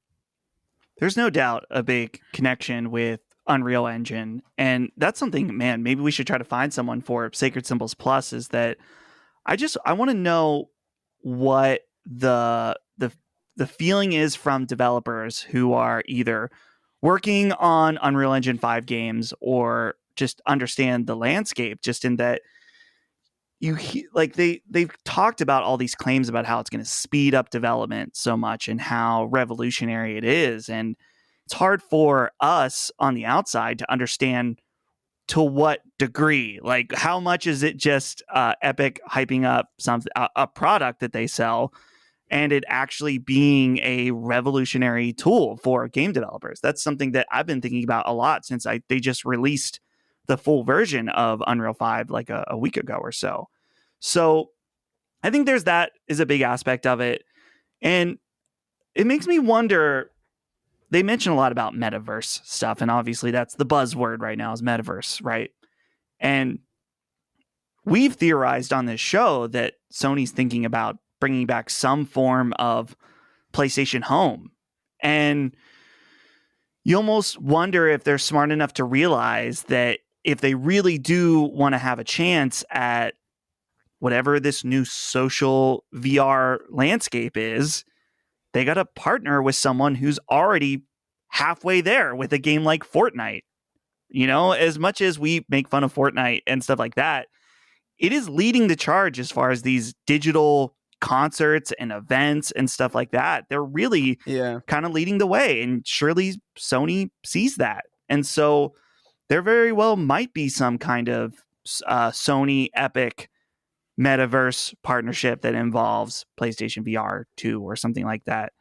But we'll have to see. I think that we'll definitely start hearing more about this stuff as we ramp up hearing about PlayStation VR 2 in the assumingly coming months. But it's interesting. We didn't even talk about the Epic Game Store angle as well, in that maybe there's a reality where Sony no longer wants to release their games on Steam and they just want to release on Epic, which I know that would make a lot of people very upset. But at the same time, to my understanding, they would get a better cut on just Epic as opposed to on Steam. So I'm sure that's something that is desirable to them. What do you think, Chris? Do you have anything to add? No, I mean, I think you guys covered it pretty extensively. I do think it's primarily, if anything, it is because of the Unreal Engine. I think it benefits you greatly to kind of get in early. If you see the writing on the wall where, you know, like, hey, a lot of these proprietary engines are either busted, janky, offer limited accessibility from a hiring pool that is now getting smaller and smaller, or more competitive, I should say. I think you ideally do want to get in on that early, and you want to be like, hey, you know, this engine that is going to be the mainstay, or at least one of the few mainstays, we want in on that. And maybe we can, you know, for this amount of money, we can cut a deal where, like, hey, maybe our licensing fee is either like really, really low or basically not even there to begin with. I think it's smart. It's smart business. I don't know about the Epic Game Store angle. I do think that could be part of it, but I think, but then again, Sony's not necessarily all that smart when it comes to PR. So maybe they would actually put it on Epic without really understanding how, because as far as I know, like, nobody I know goes onto the Epic Game Store. And I know a lot of people who dabble in the PC space, even with the free games that they offer on Epic Games. They're like, I'd rather just like, so many people I know just pay for the games on Steam because it's that people are really, really protective over their libraries, and they don't want to see them scattered across 40 different, launchers. And I get that, because I'm that same way too. But, you know, it's got to be about the engine first and foremost. And I think they see, like we've talked about on the show a lot, about how, you know, hiring for game development is getting very, very competitive, and people are paying a top dollar for developers who are competent and who are good. And if you can unify the game development process in such a way that your talent pool is largely familiar with all of the same tools, that makes your company a lot more accessible. It makes the talent you hire a lot more, not versatile, but effective. If everybody knows, like, hey, Unreal is the thing, and that's what everybody starts using, then suddenly you have an entire install base of people who are very, very proficient and who can contribute to your company in a very meaningful way, as opposed to being like, hey, we need people to come to work for us over at CD Projekt Red. By the way, we work on fucking Red Engine, and it's held together by, silly putty and chewing gum and Hubba Bubba Max and toothpicks. That's going to be hard. That's going to be a difficult deal to make enticing in comparison to the people who are like, hey, come work at Sony. We work in Unreal, the thing that you've been working on for a while anyway. Because even I've worked on Unreal Engine. Like, I know how to make things on Unreal Engine. It's a very, very accessible engine. I know how to make things on Unity as well, but obviously Unreal has the premium feel to it. And I imagine it's all to do with that. Yeah, we at Lilimo, we use Game Maker still, but it's because we make 2D games. It seems like there's this middle tier, like you said, with Unity and a few others, where they're kind of going, but Unreal is really clearing the field. And as far as Epic Game Store stuff, I have no insight into its use because I'm just so detached from the reality of PC gaming that I have no idea what anyone's doing over there. All right, number 6, PlayStation 5 launch game Bugsnax, which also came to PS4 at the same time, is finally getting its promised free DLC in the form of the Isle of Big Snacks. According to a write-up on the official PlayStation blog, quote, the titular idol of Big Snacks is a whole new biome to play in, twice the size of any other. The Bugsnax there are equally oversized. You and your fellow Grumpsuses are shocked when this new landmass bursts out of the ocean just off the coast of Snacktooth Island. You'll quickly gather up a party of volunteers, including Chandlo, Floofty, Triffany, and Shelda, and raft your way over to investigate its mysteries, end quote. Bugsnax, which came from developer Young Horses, previously known for its bizarre 2014 PS4 release Octodad, is a story-driven game where players capture Pokemon-like creatures with more than 100 ready for capture. However, as many found, the game is deeper than it seems, depending on your personal interpretation of the events, characters, and interactions within. The Snack Squatch wrote into us on Patreon and says, hey guys, we finally got a date for the Bugsnax expansion, as well as the news that it will be coming to other systems. I absolutely loved Bugsnax and remember you guys saying you played it but didn't go too deep into it. Could you guys elaborate on your thoughts on the game, and do you plan on checking out the expansion? Thanks for all that you guys do. I can't speak for the other guys. I don't remember, but I platinumed Bugsnax, so I didn't just walk away from it. I beat and platinumed the game. I liked it. It was interesting. It was strange, which I liked. It was accessible, which I liked too. Apparently, this new game is going to be more, or this new expansion is going to be more puzzle oriented, which is a huge turnoff for me. But moreover, I'm just beyond Bugsnax at this point. I think it's going to be a bigger deal for Switch and Xbox players because they're getting all of it at once. Over on PlayStation, I'm kind of over it. Chris, are you going to go back to Bugsnax? A game we all, I think, messed with at the time because it was a launch game for PS5. Yeah. There wasn't a lot.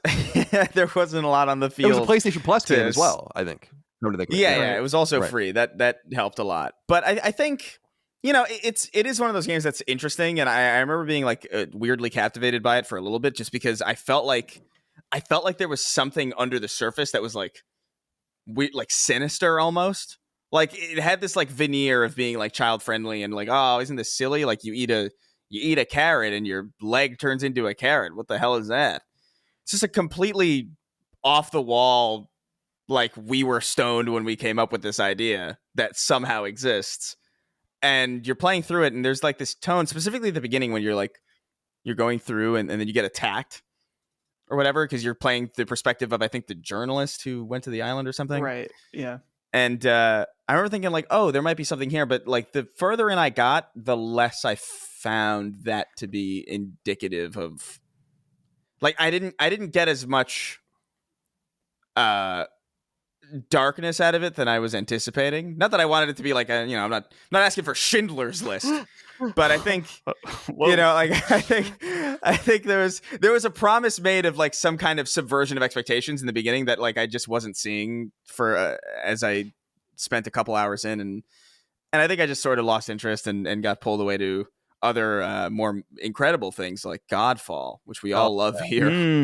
Coming to Xbox pretty soon. So God, man. Look forward to that, Xbox If you're players. an Xbox player, listen, man, I don't normally do this, but don't buy that game, man.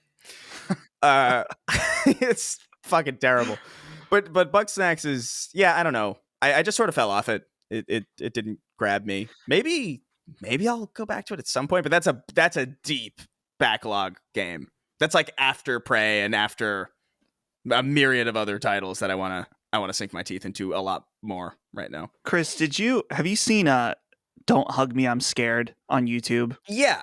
That's what I want. I wanted it to have that slow turn where it's like, oh, someone just ate someone's leg off and there was blood in it or something like human blood. And then it's like, a slow descent into madness. But yeah, you're right. It didn't have that. What's funny about this game, I don't know if I've mentioned this on the show, but Holly is the person who played all this. My wife, Holly, played through all of this game. So I saw a good deal of it as she played it. And man, she fucking hates this game. She was so mad about the way the ending happens, which I won't get into just for sake of spoilers, but you can easily screw things up and totally change your ending. She was livid at this. And she's like, I hate this game now. She's like, I was kind of mixed on it as I was playing it, and then the ending ruined it. So can take that. She will not be getting into the DLC, I don't think, because of it. Dang. That's awesome. All right, these last news items we can move through fairly quickly. Number 7, popular PlayStation 2 RTS GrimGrimoire is coming to Japanese PS4s, and if history is any indication, we can ultimately expect it to arrive in the West.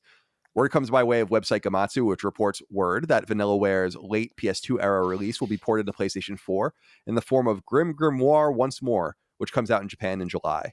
For the uninitiated, GrimGrimoire was Vanillaware's second game and its first on console. Published by NIS, just like the original, the new edition comes with a bunch of upgrades, tweaks, and additions, and though it's unclear if it'll come out in the West, every single Vanillaware game save 2 has left Japan. Indeed, GrimGrimoire might be one of the more obscure games from the studio. In 2007, the same year it came out, Vanillaware also launched beloved action RPG Odin Sphere on PS2. Odin Sphere was ported to PS3 and Vita in 2016. Its 2009 Wii game Muramasa launched on Vita in 2013, Rebirth, while stylish brawler Dragon's Crown, which is awesome, came to PS3 and Vita in 2013 and PS4 in 2018. Big Titty Witch Lady was in that one, of course. The studio's last game, 13 Sentinels Aegis Rim, was a story-driven title launched on PS4 in 2020. I need to get back to that one as well. Do either of you remember GrimGrimoire at all? Pretty obscure game, but Vanillaware before we really knew what Vanillaware was made of, which really began with Muramasa. Yeah, I have no memory. I've never seen this game before. Yeah, it's until I looked it up when I saw it in the notes. Well, you could tell it's a George. What's that guy's name? George Katamani or whatever. The guy that does all the art for them.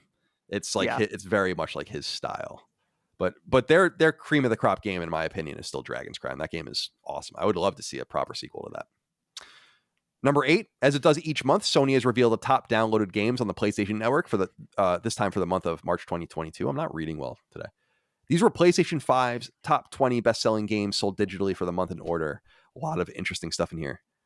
All right, so here it is. Elden Ring, Gran Turismo 7, WWE 2K22, Grand Theft Auto 5, Tiny Tina's Wonderlands, NBA 2K22, Stranger of Paradise, Final Fantasy Origin, Horizon Forbidden West, Ghostwire Tokyo, Sifu, FIFA 2022, It Takes Two, Madden NFL 22, Assassin's Creed Valhalla, Star Wars Jedi Fallen Order, Among Us, Miles Morales, Dying Light 2, Rainbow Six Siege, and Mortal Kombat 11. On PlayStation 4, the top 20 reads like this in order. Elden Ring, WWE 2K22, Gran Turismo 7, NBA 2K22, Tiny Tina's Wonderlands, Grand Theft Auto 5, Minecraft, FIFA 22, Batman Arkham Knight, Horizon Forbidden West, Madden NFL 22, Spider-Man, Star Wars Battlefront 2, Red Dead Redemption 2, The Last of Us Part 2, Need for Speed Heat, Among Us, Cuphead, The Sims 4, and The Forest. The same exact games as usual are on the PSVR list. No Moss there, not surprisingly. While Fortnite, Apex Legends, and Call of Duty Warzone dominate the free-to-play charts across both consoles. Guys, I have to freeze here real quick. That top 10 or so on PlayStation 5, it's good shit. I mean, finally we get a mixture of games people are buying here. Elden Ring, Gran Turismo 7, WWE 2K22, Grand Theft Auto 5, Tiny Tina's Wonderlands, NBA 2K22, Stranger of Paradise, Horizon 2, Ghostwire, Sifu. Good stuff there. Chris, what do you think about seeing this kind of mixture of games? It indicates a few things. Number one, some of these games are selling better than I thought they would. Like Tiny Tina's Wonderland seems to be low-key doing a lot better than it seemed like it was going to do. And then there are games like Ghostwire, which we had reflected on without you on the spoiler cast. Seems like very few people are playing. So what do you make about this order? This is just a different list than we usually get. Yeah, it's nice, man. It's nice. It's nice to have a break in the monotony. It's also nice to see games like Ghostwire that I think are like really cool, and even things like Sifu, which are still trucking along and doing well. Tiny Tina's is that's gonna be like a big hit, I think, because there's no way that game was like particularly expensive, because a lot of it is built on. I don't mean that in a derogatory way, but like it's very clearly built on the bones of Borderlands 3. So, you know, a lot of that work was kind of. I'm excited to play it. I got to be honest. Like I think that game looks awesome. I'm totally gonna check it out. I think. I'm slowly kind of like, because I'm trying to figure out what the next game I'm going to jump into is, because I think Elden Ring has cemented itself as like one of those games that it's like Destiny 2, where like I feel like it's just going to be a game that I'm going to continuously play on Twitch for like a while now. And obviously I finished Ghostwire, and I'm looking, it's like I think I might jump into this Tiny Tina game very soon. I think maybe I'll finish Prey first, just to get that off because it's been on my backlog for so long. I want to get it out, but it's looking pretty good, and I just like to see Final Fantasy Origin is a nice surprise too. Dude, that's what I was gonna say. That game is the proof about brand. Okay, you put Final Fantasy in the title, it'll be okay. It worked out in this situation because some people really like it. By the way, some people do. Hey man, it's an objectively special game. I would say it's not a bad game, but yeah, it is unique. It's unique for sure. I mean, I can't think of, in the history of all the years that I've been playing games, I can't think of a time where I saw an edgelord walking through a golden hour wheat field listening to Frank Sinatra with the goal of defeat Goblin as the intro. So, you know, I think it's going to cement itself as one of the most it's definitely it's a very interesting game, so I understand. But it's also, it's a Final Fantasy game, so of course it's going to sell. It's nice to see. It's just nice to see like a new list, even if some of the classics are there. Like you still have GTA 5 constantly there, unwavering. But you know, it's a more diverse list than we usually get, and I like it. Me too. Finally, number 9 is a wrap up. Suikoden-like spiritual successor, the ARPG Eiyuden Chronicle Rising, has a release date. Comes to PS4 and PS5 on May 10th. Publisher Capcom revealed that a sequel to 2021's Capcom Arcade Stadium called Arcade Second Stadium is en route to PS4 and will include 32 more Capcom arcade games at an unknown date. Come on, codename Viper. Website Gamatsu reports World War II game Deadly Dozen Reloaded comes to PS4 on April 29th. Action RPG Source of Madness comes to PS4 and PS5 on May 11th. Unique action game Gigapocalypse comes to PS4 on June 2nd. Horror game Madison Possessed Edition comes to PS4 and PS5 on June 24th. Shoot 'em Up Sword Ship comes to PS4 and PS5 in September. And both deck building game Super Bullet Break and so-called spaceship recovery game Fueled Up come to PS4 at some point in 2022. The website also revealed that Bandai Namco developed RPG Scarlet Nexus, which launched last year on PS4 and PS5, has surpassed 1 million copies sold. Well deserved, I think. Website Push Square reports time-twisting adventure game Eternal Threads comes to PS4 on May 19th. Ridiculous JRPG Metal Max Xeno Reborn, which looks awesome. You should definitely check that out, Dustin, if you haven't seen it. Comes to PS4 on June 10th. Farming game Story of Seasons Pioneers of Olive Town comes to PlayStation 4 during an ambiguous summer time frame. Both beautiful action game Cult of the Lamb and horror game Paper Cup Mansion come to PS4 and PS5 at some undetermined point later this year. Narrative game South of the Circle comes to PS4 and PS5 at an unknown point in time. And action RPG Hell Is Us comes to PlayStation 5 at some point in 2023. And finally, the website also reports action RPG Steel Rising, which looks great, has been delayed and will now launch on PlayStation 5 on September 8th, foregoing its original June date. That's all we have for the news, but we have 6 questions, comments, concerns, thoughts, and ideas from the audience on Patreon to wrap the show up as we do each and every week. Remember to support us on Patreon, patreon.com/laststandmedia for early ad-free access to the show. Submit your questions, comments, concerns, thoughts, and ideas, Sacred Symbols Plus access, and all the rest. We couldn't do it without you. Thank you. David Graham starts. He says, Colton, Dustifer, and Chrisen. I think PS5 looks dramatically better since Sony released the black plates, but it's still not too pretty. So I'll ask, what is your favorite PlayStation console aesthetically? Personally, I would have to go with the subtle redesign of the launch PS4 that had a matte hard drive cover. You are all aesthetically pleasing. Thank you, David, for writing in. This is an easy answer for me, and I want to go to you first, Chris, after I answer, but it's PlayStation 2. I mean, that console was awesome looking, especially when you stood it up, especially when you had the official kind of holder with the purple on it. There it is. That's a beautiful console still. I mean, that form factor is awesome. It would still look great in your entertainment system, whether you stood it up or not. And that's the easy winner for me is PlayStation 2, the original PlayStation 2. What do you think, Chris? No, I loved the PS2. Like, especially even just like the aesthetic design of just like the logo change from like the original PlayStation and just like the fact that like if you stood it up, you had this twisty thing that you could like twist. Right, that was like a big like that's like still an Easter egg for a lot of people that you can do that. Yeah, it's so cool and so neat. Like I think it's a wonderful looking console. I think it is my favorite one. I'm nostalgically drawn to the original PS1, and I love that console for what it represents, and I think it looks great still.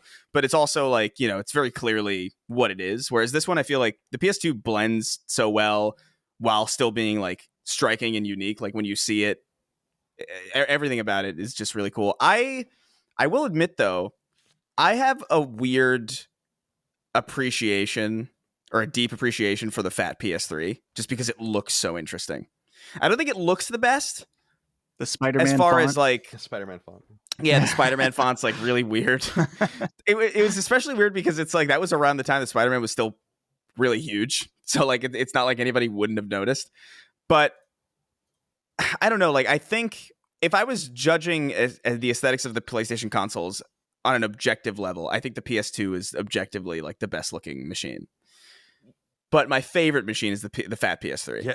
Just because it looks so weird and it's so bizarre shaped, and like it's got like a flat bottom but it's curved, and it looks like a grill, but it also kind of looks like semi-futuristic, and it's got that gloss on it that I normally hate. But for some reason on that machine it works a lot better than on other machines. I don't know. I thought the PS4 looked cool when it first came out, but I don't know. Like as time's gone on, it's kind of looked more and more bland to me. I don't know why. Yeah, PS4 was very inoffensive. I liked it after the PS3, where I was like, oh, thank God. But yeah, well, after that grill PS3, especially the one where you had to slide, like you heard the plastic scraping. Just the cheapest garbage that could be. What do you think, Dustin? I think I'm in overall agreement about the PS2, but I have to give a shout out. I never owned this console, but I've always appreciated, and that is the PS1. The redesign, the little PSONE. Yeah, with the screen. The little one. Yeah. I don't know why I find this little console so appealing. You could get the official screen that attached to the back. I always like dreamed of like, man, that'd be so cool if I could just like take my PlayStation anywhere. And Chris, what are you doing? Are you performing surgery? I found money in the back compartment. Oh, that's awesome. There's like also a bag of cocaine. But yeah, no. But yeah, the PS1 is cool, and I have to also shout out the launch PS4. I think is the best looking PS4. PS4 redesign. I don't know. It never did anything for me. The Slim and the PS4 Pro, in my opinion, outside of like the special edition consoles that I think can look cool. Like I have the Spider-Man one that I think is kind of cool looking. But like the base PS4 Pro is really fucking bland. It's just 3 lines. Got it. You know, it's like, and the Slim is even worse because it's just less. It's just less of that design. But I'm gonna disagree with you though. Like on the PS1, like I hated the original PS1. Like the PS1 redesign when they made it like small and fat and bubbly. I like it. I don't know. It was cool to have that TV. I don't know what it was. The TV attachment. It was. The little screen, the monitor. Yeah. That was cool. Guys, cool. But I have to share this. I searched PS1 on Google and went to images, and it has like those ads at the top for Google. And my fourth listing is a Mercari listing. Chris Chan autographed PS1 system. Are you serious? For $500. He had sex with his mom or something, right? Yes. Oh god, yeah, it's a whole fucking Chris, dire dude, story. We should buy this as like a company asset. Chris Chan autographed PS1 system, dude, and it includes like a card. Oh my god, $500. We'll bring it to the live show. We'll play it in the green room. Definitely get the spirits. I just love this is what Google is like. Hey, you're searching PS1s. Here's the Chris Chan autographed system, $500. That's what the collective. Basically the collective consciousness of human knowledge has agreed you would be interested in is what that they means. were right. Here I am talking about it. I mean, I could not resist bringing it up. So, oh man, you're right. Okay, next question. Al Rodriguez says, hello, CDC. Hope all is well. Colin, you have said several times that the market is strong for the worker. Do you or the other fellas think much of this has to do with labor shortages due to so many online entrepreneurs, content creators, gig economy, etc.? Can't help but realize how so many people make a living off of online compared to traditional jobs. From silly TikTok videos, Twitch, YouTube, and everything in between, not many kids these days value traditional jobs, much like college degrees before that. Coupled with the fact that with COVID deaths and forced retirements for many due to COVID vaccine requirements. Thank you, Al, for writing in. This is a really interesting question because I actually think he's onto something. Part of the reason why I think costs have gone up for companies to employ people is because people for the first time are able to make reasonable money without anyone's help.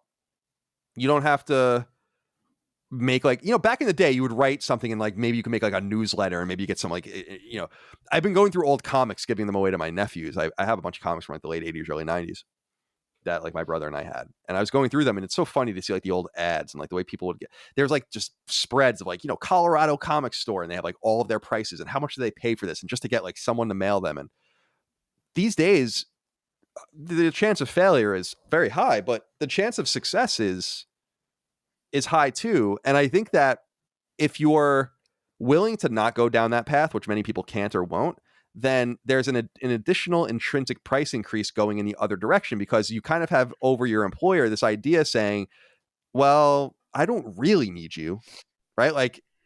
I don't really need you as much as I used to, and you need me more than ever. So I think that is something to do with it. I mean, when I think about IGN and my situation with IGN, IGN never paid me an appropriate amount of money compared to the amount of work I was doing. And so there was no loyalty being built there either. And IGN couldn't remotely afford me now. But I did get my experience necessary for this job from that smaller job. And so it does go in the other direction as well. But I feel and I'll say this over and over again, the power is with the worker right now. I really believe that. Dustin, I'm curious how you feel about this. Do you think that Al's onto something, that the agnosticism of the economy has convinced people that they don't necessarily need you anymore, right? And this has caused costs to go up, but I don't necessarily think that that's a bad thing. It's a good thing to go into a business and say well, I'm not working for $7 an hour anymore. There's nothing you can do other than pay me more. And I think a lot of that comes with the maturation of what some people would call late stage capitalism, but which I think is just kind of brokering a more libertarian slant in the future. What do you think? I can totally understand. Well, how about this? I can't relate, but I can understand why people our age don't want to work traditional jobs. In my old job, which I've talked about before, I was a videographer, I was an editor, and we'd go out and shoot. It's a very small business. So it was an interesting job. And then I got to observe kind of how everyone else worked, whether that's filming in the local steel mill and watching a giant pot of steel be poured and stuff like that, or numerous corporate business environments. I was always able to observe them, and particularly in the business environments, it scared me into the fear of having to do that. I never, ever want to do that. And so I worked a pretty low-paying job as a videographer for a very long time because I didn't really know what else to do, and I feared doing something that was more corporate because I saw how people were treated, wages, and I don't know. It's hard to even describe just how unappealing the corporate business environment was to me. And so that's kind of what I've mentioned on the show before too, in that I do other stuff outside of Last Stand, and it's not because I'm trying to go solo. It's because I fear the thought of if something was ever to happen, we talked a couple weeks about Colin dying or something. If some reason Last Stand could not exist. Tornado. Yeah, freak tornado took me out during the show. Yeah. If some reason Last Stand was to not exist, my number one fear is to go into that environment. And so, yeah, I totally understand why people want to work for themselves or not engage in that. So it's what will be interesting to see is that as we see these labor shortages and increase in wages, how that transforms. And hopefully it's for a positive that people are like, yeah, we can't be like suddenly demanding our people have to do doubles or something like that. And I understand that in certain businesses, that's going to have to be the reality. Like you can't shut down a steel mill. People are going to have to work doubles or whatever. But just the overall respect for the worker, because like you said, Colin, they need you just as much. And hopefully in certain situations, you need them. But hopefully that balance is restored. I agree. What do you think, Chris? I mean, to me, I feel like it's good that people are asking for more, having higher expectations for themselves, and kind of controlling the situation a little bit more than they used to in the future and or used to in the past. And certainly as time has gone on, I think I've become more left wing in my political outlook, where I'm happy to see these companies unionized. I'm happy to see these corporations squeezed and stuff. They've done enough, right? Like certainly these corporations have done great things for our lives. Amazon and Apple and Microsoft and all these companies. But at the same time, it's like, fuck these companies. They have so much money, so many memes. They have so many tricks. There's such a wealth disparity. And that's what I was saying. Like the wealth disparity between me and Per Schneider at IGN when I worked there was way, way more than it is between me and Dustin. Right. And that's kind of like when, and it's no offense to Per, it's just, like making $40,000 or $50,000 a year at IGN is fun at first, but you realize you're being taken advantage of at that rate. And even when I left IGN, I was making like 70. That was still massively getting taken advantage of. They couldn't remotely afford to pay me what we make now, right? And Dustin makes more money than I ever made at IGN. We are a fucking small company, right? It's just logical that you want to take care of your people or the fucking shoe's going to be on their other foot at some point. And I think that's what these companies are figuring out. And so let them figure it out. That's what I say. Chris, what do you think?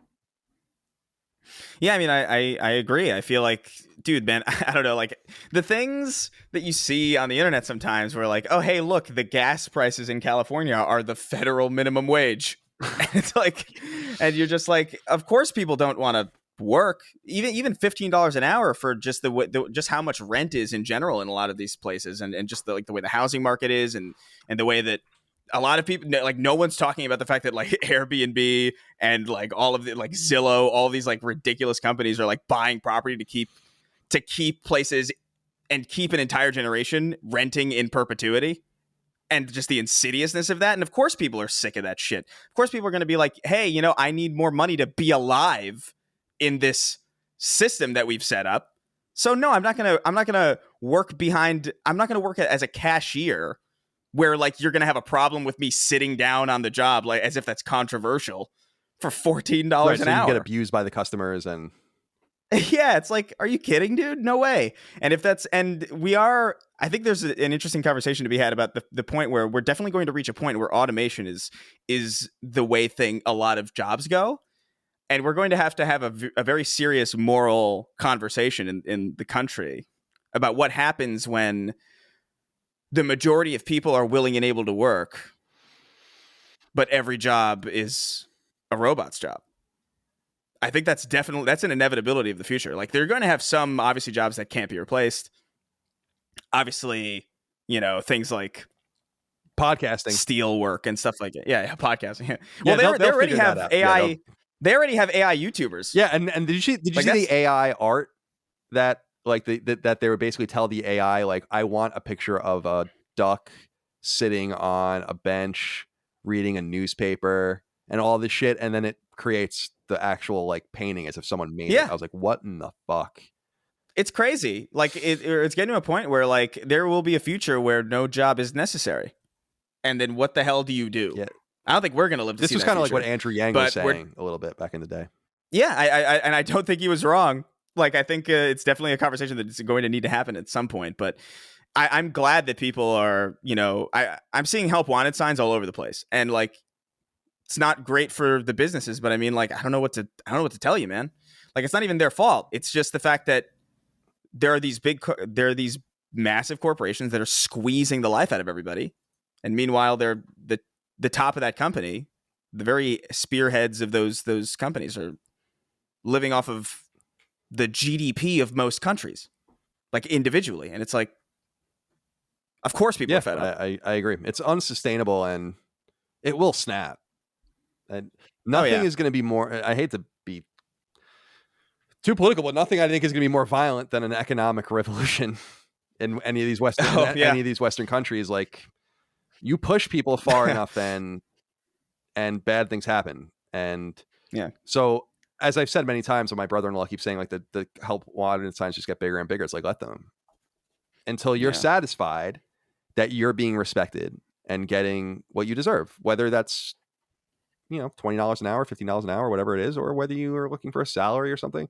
Because $15 an hour at a $40 or 40-hour a week job is poverty.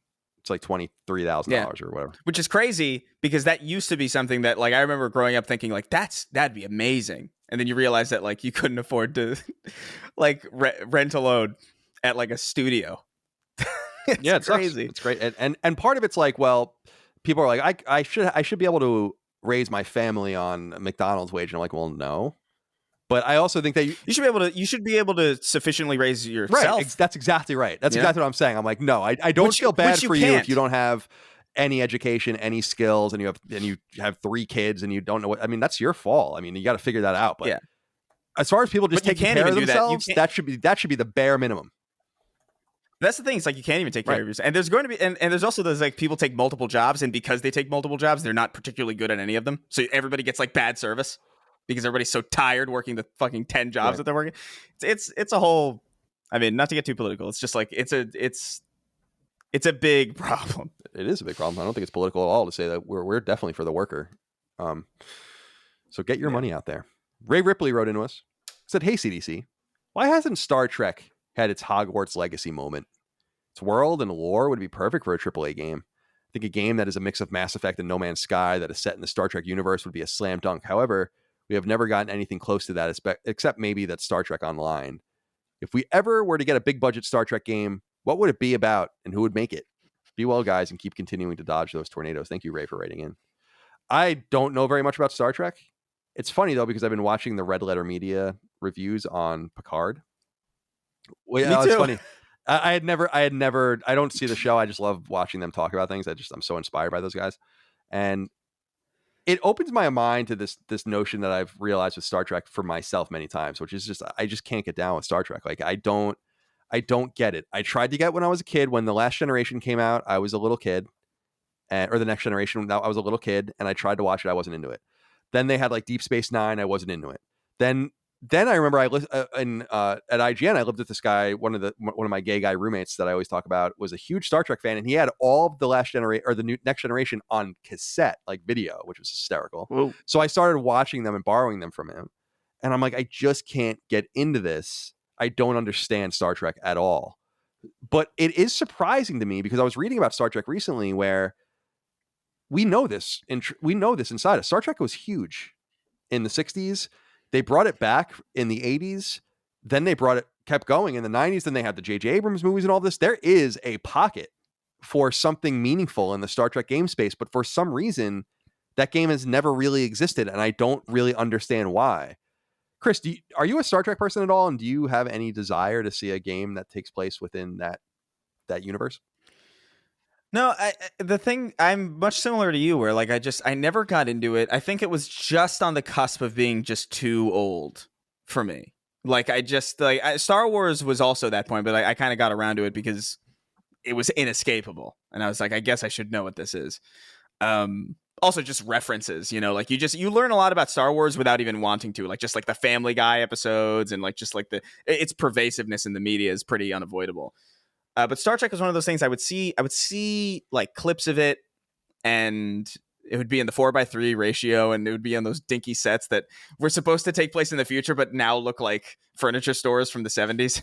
They don't look like. I love this one shot that I remember of seeing like in one of the Red Letter Media reviews where Picard just sits down in just a normal chair with like wheels, and it's like I can't imagine that being in like a modern sci-fi now. It's so funny, but I really only have experience with it through Red Letter Media talking about it, because they know so much about it and they're so interested in it that it's just interesting to me to hear about it. And I've absorbed some things about it through that, and I kind of know what people see in it, but I also know it's something that wouldn't be my cup of tea. I think we do have our Star Trek video game, or as close as we are going to get to it, in Mass Effect. I think Mass Effect is ostensibly, I mean, everything about it. Like you're the commander of the Normandy, and you have all these crew members, and they each have their own problems, and sometimes it's like slice of life problems and like conversations. And when you look at Mass Effect as a setup, it's ostensibly just let's do Star Trek, but us, and like make it a little bit more dramatic and a little bit more deeper, and you know. I don't want to upset. No, Star Trek I think it's totally fine. I don't know how visceral. I don't know how violent that community is, but I think we have it. You know, I think there's something about the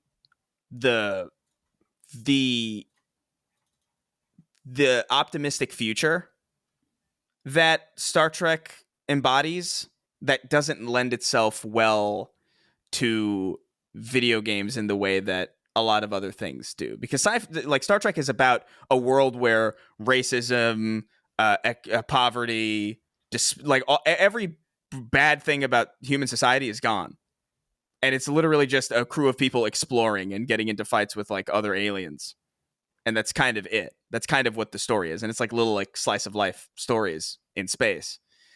And I don't know if you can have really that interesting of a video game in a world with no conflict.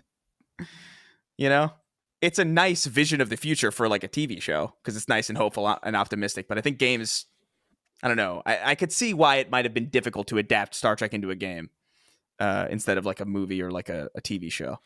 It's interesting because I'm looking, like, I can't believe this. I thought maybe I was missing something. There were like not even a Star Trek game on NES, SNES, Genesis, PS1. They're all on PC. Yeah, they're all on PC, exactly. And a lot of them is like, they're like Microprose, Raven made a few of them. But I forgot about this, that there was a Digital Extremes game. I don't even remember this. On PS3 in 2013, Digital Extremes, of course, did Warframe. They released a Star Trek game published by Bandai Namco that got destroyed. I don't remember that at all by critics. And then, of course, Star Trek Online, I think, still going. And then there was Bridge Crew, which was that 2017 PSVR kind of experience, I think. But it is, I agree with you. Oh, I agree with you. The Digital Extreme one is the movie-based game. Yeah, I don't remember that at all. Yeah, yeah, me neither. But for me, I look at this and I think you're right. Mass Effect kind of is that. I think No Man's Sky kind of has the wonder of that too. But even like there are things I know that happen in Star Trek, like the First Contact War or whatever they call that, First Contact, and that's like a major part of Mass Effect too. When the humans find the Turians, so there are a lot of echoes there. How do you feel about Star Trek, Dustin? I actually don't know what your opinion is on the whole franchise. I come from a family of Trekkies. My mom's side of the family is hardcore Star Trek fan. I think my grandpa has seen every Star Trek episode, actually, and watches the new ones to this day. So I remember actually playing a Star Trek game from 1999 on PC called Star Trek Hidden Evil. It's a game with pre-rendered backgrounds, tank controls, and I remember the controls for this game are so fucking bad. There's a button where you hold up, it's like a like this, it's a where you are like in position to do the Vulcan neck pinch, and then you're going around with tank controls and you like walk up to somebody and like connect your hand to their neck. It's pretty awesome. And the cover of this game is awesome. Yeah, dude. It's on God. It's just Picard and Data staring at the camera. Yeah. if you Google Star Trek Hidden Evil. Yeah. It's actually, I was talking to my mom last night because my mom is a huge Trekkie as well. She just, the past like year or two has been watching through all of Next Generation. She keeps telling me, like, trying to get me into it. And I think I'm kind of with you, Colin, where I liked the J.J. Abrams movies and I appreciate Star Trek for what it is, but I don't think I can ever fully immerse myself. Yeah, I've tried. into it. I really have. I've tried. Like, it's something that you would think that I would like. Like, if you knew my interests, you would be like, yeah, Colin likes Star Trek, but I just don't. I don't know why. I just don't like it. The thing I think about this whole game scenario is I agree with Chris that it's like we already have the amazing Star Trek game. It's called Mass Effect. And I just don't think we'll get a game to that scale because I think Star Trek has too much baggage. And I'm not saying that as a negative thing. I just think that if you attach Star Trek to the title, there are certain people that are just going to say, no, not for me. And so why... I don't know. I would see it as more, while you would attract a very dedicated fan base, you would also cut yourself off. Whereas you could make something like Mass Effect where there's no baggage attached to it and you can do whatever you want. You don't need to worry about an extensive lore and history that you need to stick to. You can just do whatever you want. Yeah, it's fair enough. I'd be interested to hear what I mean, maybe not on this show, but I would like to read somewhere what Star Trek fans would want out of their game, like an open world game, a space exploration game, something like Mass Effect where you're going from planet to planet, some ship game where you're just managing your ship. I think there's a lot of options, but like FTL or something. Right, exactly. Like you could imagine all sorts of games like that. Yeah, and it's the same where when I kind of sometimes envision what an Expanse game would look like, I think the same thing where it really could be just anything you want it to be. All right. Danny Atkinson wrote into us and said, hello there, children. With the recent rise in digital game sales, it seems like physical games are falling to the wayside. While I cherish my collection of physical games, I completely understand and partake in this transition. However, it's becoming clear that physical games are often cheaper than digital games, even when they're on sale. For example, Sony currently has Demon's Souls on sale for $40, while Price Charting has its physical price listed around $30. Ratchet & Clank Rift Apart is even cheaper physically while on sale digitally for $50. Is this acceptable? Should Sony charge less in the physical market since they have effectively cut out the middleman? I'm curious what you guys think about this and if this challenges you at all, because I know that especially with you, Dustin, you still buy physical games. I never encounter this challenge because I don't want physical games, so I'm actually happy to pay more to not have the physical game, which is a weird thing to say, but it is true. Yeah. But I think that you have to understand that the pricing manipulation of physical games, I don't know that it's really up to Sony at a certain point, because when Amazon acquires, Amazon has purchasers. They study the games. I actually know some of the people over there, and they're really interesting. And they study the environment. They study the pre-orders and the history and all of this. And then they go and they say, like, we want 500,000 copies of this game. And that's like based on their very specific telemetry, and they think they're going to be good. But what if they overbought by 100,000 copies? This happens, right? And then they have to get rid of them. They can stay there forever, but they don't want it. They want to get the money on, they're trying to recoup the money quickly, and they'd rather recoup less quickly than more over time, typically, because their books are constantly updating every quarter. And so I think a lot of the deals you find are just that. And Sony can't compete with that, and probably chooses not to compete with that. They're like, fine, go buy the $30 copy of Ratchet & Clank if you want. We literally already got paid for that copy. It's over. Our interaction with that physical copy is done. We sold it. So I feel like there's something there, but I don't really feel that downward pressure because I don't even look at physical game sales. And I would typically argue that if you wait long enough, there is no way that a physical game will end up more expensive than the digital version. Dustin, let's start with you. Because I'm curious, with your kind of interacting in both worlds, how you feel about the pressures of the pricing schemes and if they affect your purchasing decisions or not. Oh, definitely. And I would encourage people, this is one of the reasons why I'm a proponent also of physical so strongly, is the price difference is, I would say, often and even consistently cheaper when we're talking about already released games, not necessarily new or whatever. Certainly there's sales and stuff like the Deathloop situation where it was a little bit cheaper on PSN. I noticed this just the other day. The Kingdom Hearts all-in-one package, feelings aside on Kingdom Hearts as a whole, is everything. Every game, basically, aside from the mobile ones, right? All the main ones you would want to play. It's a lot of value. On PlayStation Network right now, $99 for that. You want it on disc? $30. Which, okay, this is just one example, and the price I'm sure is set by Square Enix. But Either way, Kingdom Hearts 3, $60 on PSN, $10 for the disc. And this is just one of many scenarios where this type of thing happens. Sometimes it's not the case, right? Think of games that get more limited print runs or something like that. Like the original, the Danganronpa 1 and 2 physical release has skyrocketed in price. It's way more expensive than when I bought it now, or even something more limited like Gravity Rush Remastered was an Amazon exclusive and is now one of the more rare PlayStation games. So of course it does go the opposite direction, but we're talking about these big AAA games with massive appeal. You will often find them brand new, cheaper, physical. And so sure, there is a convenience thing to argue. In fact, as someone who is such a physical fan of games, I have wondered, should I have gone digital with Switch in particular? Because I hate carrying around my Switch case. And I'm like, there's like potentially $300 to $400 worth of games. There's more games that than the value of the console itself that I'm carrying around. And if I lose this case, those games are gone forever. I can replace the Switch, whatever. I used to think about that with my CDs when I was a kid and I had the CD book. And my mom used to be like, it's a really bad idea to leave your CDs like this because everything you have will get stolen or lost all at once. And I was like, that's true.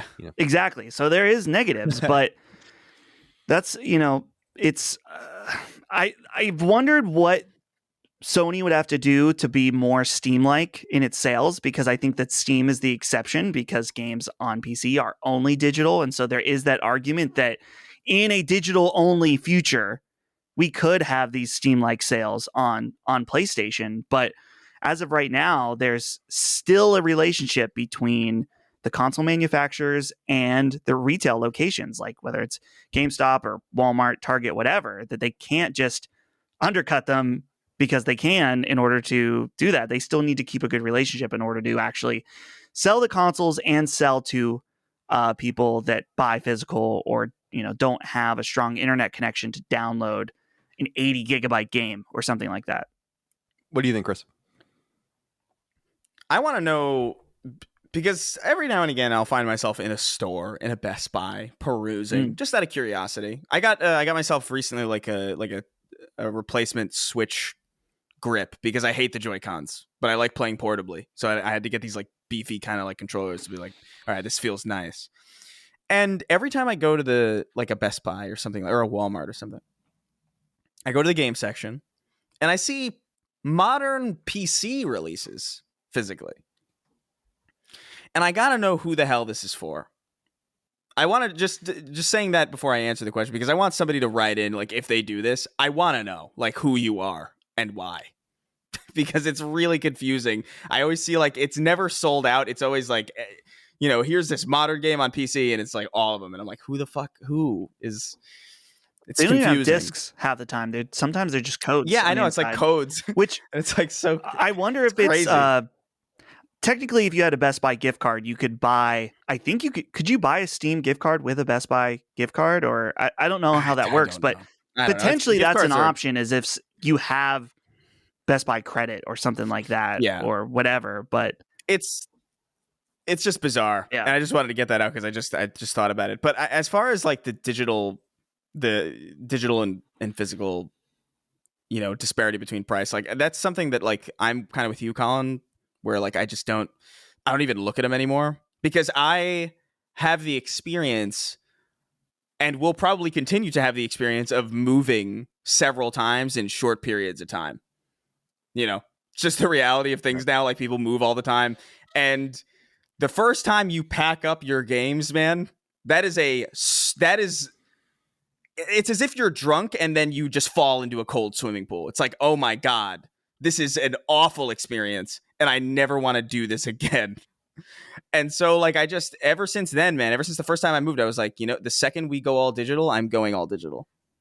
And I remember just the convenience of it, just being able to be like, hey, I'm going to go on a trip. I'm going to go to, I'm going to go on a trip to California for, 3 months or whatever. I'll bring my laptop. I could bring not my PlayStation 5 because it's too big, but I could bring my Series X or something, fit it in my bag, And in that bag alone, I can have my clothes, my laptop, and my games, and everything I own across that ecosystem in a bag.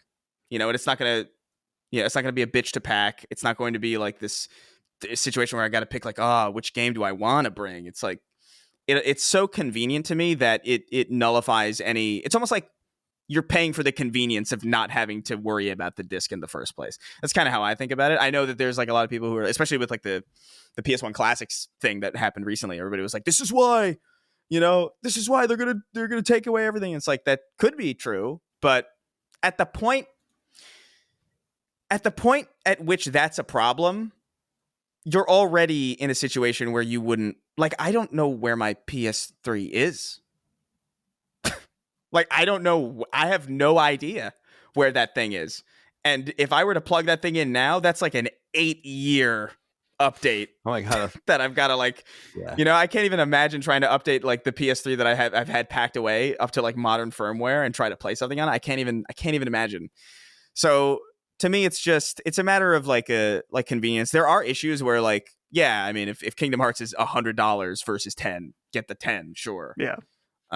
But I find that that's just rarely something that I think about because I'm just so focused on the convenience of not worrying. I agree About I totally the disc. And then also having the discs get scratched. It's a whole nother fucking problem. I have so many games that like the discs are scratched. And I'm like, God damn it. When I finally moved from California to Virginia, and I just mailed all my games to Dagon, boxes and boxes and boxes of my games, and I'm like, thank God. Like, I don't have this shit in my life anymore. There's just this. I had hundreds and hundreds of games, physical games, just on PS3 and PS4 and Vita. That's it. It's too much. It's cool to look at. Is. It's cool as like a decorative thing. Like I like looking at my shelf of games and being like, what a nice thing. But I still feel like it has more value when I look at it and it's stuff from the past. Like I don't get much out of seeing Elden Ring on my game shelf. I don't know why. It's like a psychological thing where I like seeing PS2 and original Xbox and 360 and PS3 and NES and, N64 and PS1 in the jewel cases. Like that is nice to me because that's something that I can't get anymore. But I don't know, like Elden Ring and Destiny 2, like what value am I getting out of having Destiny 2 on disc? None. Half that content exactly. Deleted That's what I was going to say. Is a lot of actually. that content probably not even accessible anymore. It's vaulted. Yeah, you'd install the content and then delete it and then download the patch that would the fix future you. content. That, yeah, exactly. Yeah. No, it's totally. So I totally agree. I understand, and I'm hypocritical in some way because I love physical books. I did go through a digital book phase in 2010, 2011, 2012 when I first got my iPad, and I regret that. I want to go back and buy all those books because there's like this gap missing in my reading chronology based on this digital stuff. So I do like the physical books. I have a whole, hundreds of books, but I just can't have everything. I'm obsessed with throwing things away. I am continuing to just throw things away at a rapid clip in my life. Yeah. And there'll be a few things like my G.I. Joes and some knickknacks and all of this, but otherwise I'm fine with digital games. And if they take them away from me in the future, whatever, I don't care. The Rogue wrote in and said, "What's up? I disagree with a bit with Sir Colin's take on open worlds. I believe you can generally like and even prefer open world games without enjoying doing everything. I let the game take me wherever it is fun.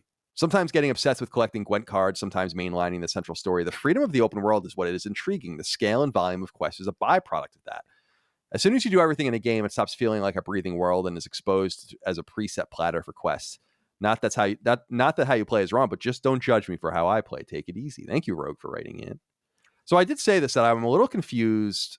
I've said this many times, actually. I'm a little confused by people playing open world games and then not playing them, really, right? Like, I still am confused by that. I understand that not everyone wants to do everything in a game, but what is stopping you from playing a linear game if you want just... I understand you want a little taste of this and a little taste of that, but then we're making developers make these massive 5, 6, 7 year games to have this dense world, and I'm just going to do the main quest. It's like, all right, I mean, that's fine, but what was the point of all of this then, right? I don't know, Chris, go ahead. Yeah. I mean, I would play linear games if they made them. Yeah. That's how I feel too. That's kind of the thing where it's like, dude, Doom Eternal, my God.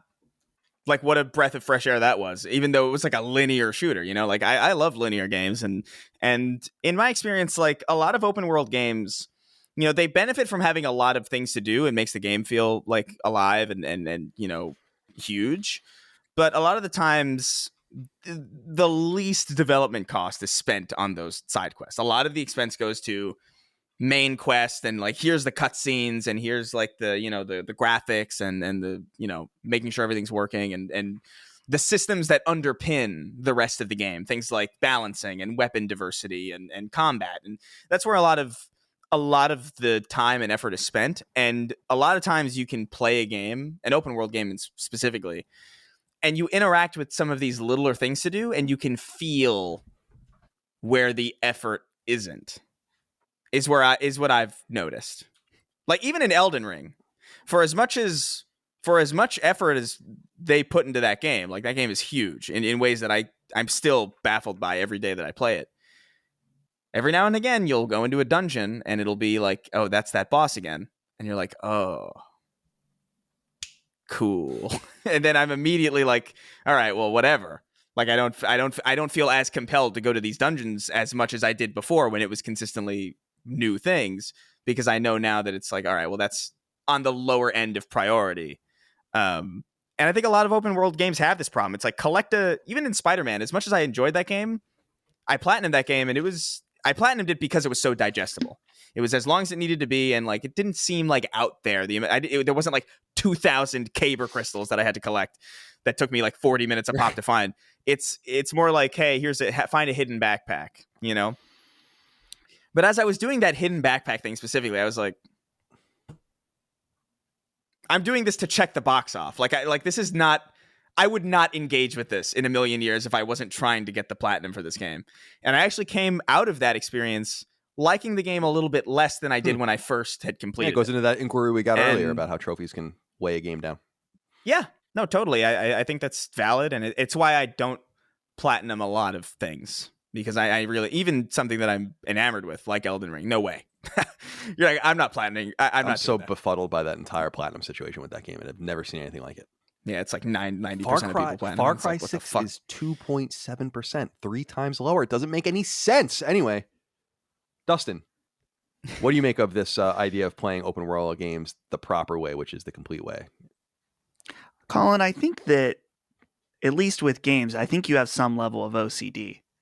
To some degree. Maybe I'm being gentle here, but hearing how you've discussed playing games like this, I just imagine if this would never happen. I mean, no reality. But if Colin tried to play like a World of Warcraft game where it's just like you're not supposed to do everything, Colin's like, it's like 3 years in and Colin is still in the starter area. Like, I got to collect every last thing. I think there's some balance, right? There's the min-maxing way where you just do the main line and it's like maybe that is missing the point, but I don't know.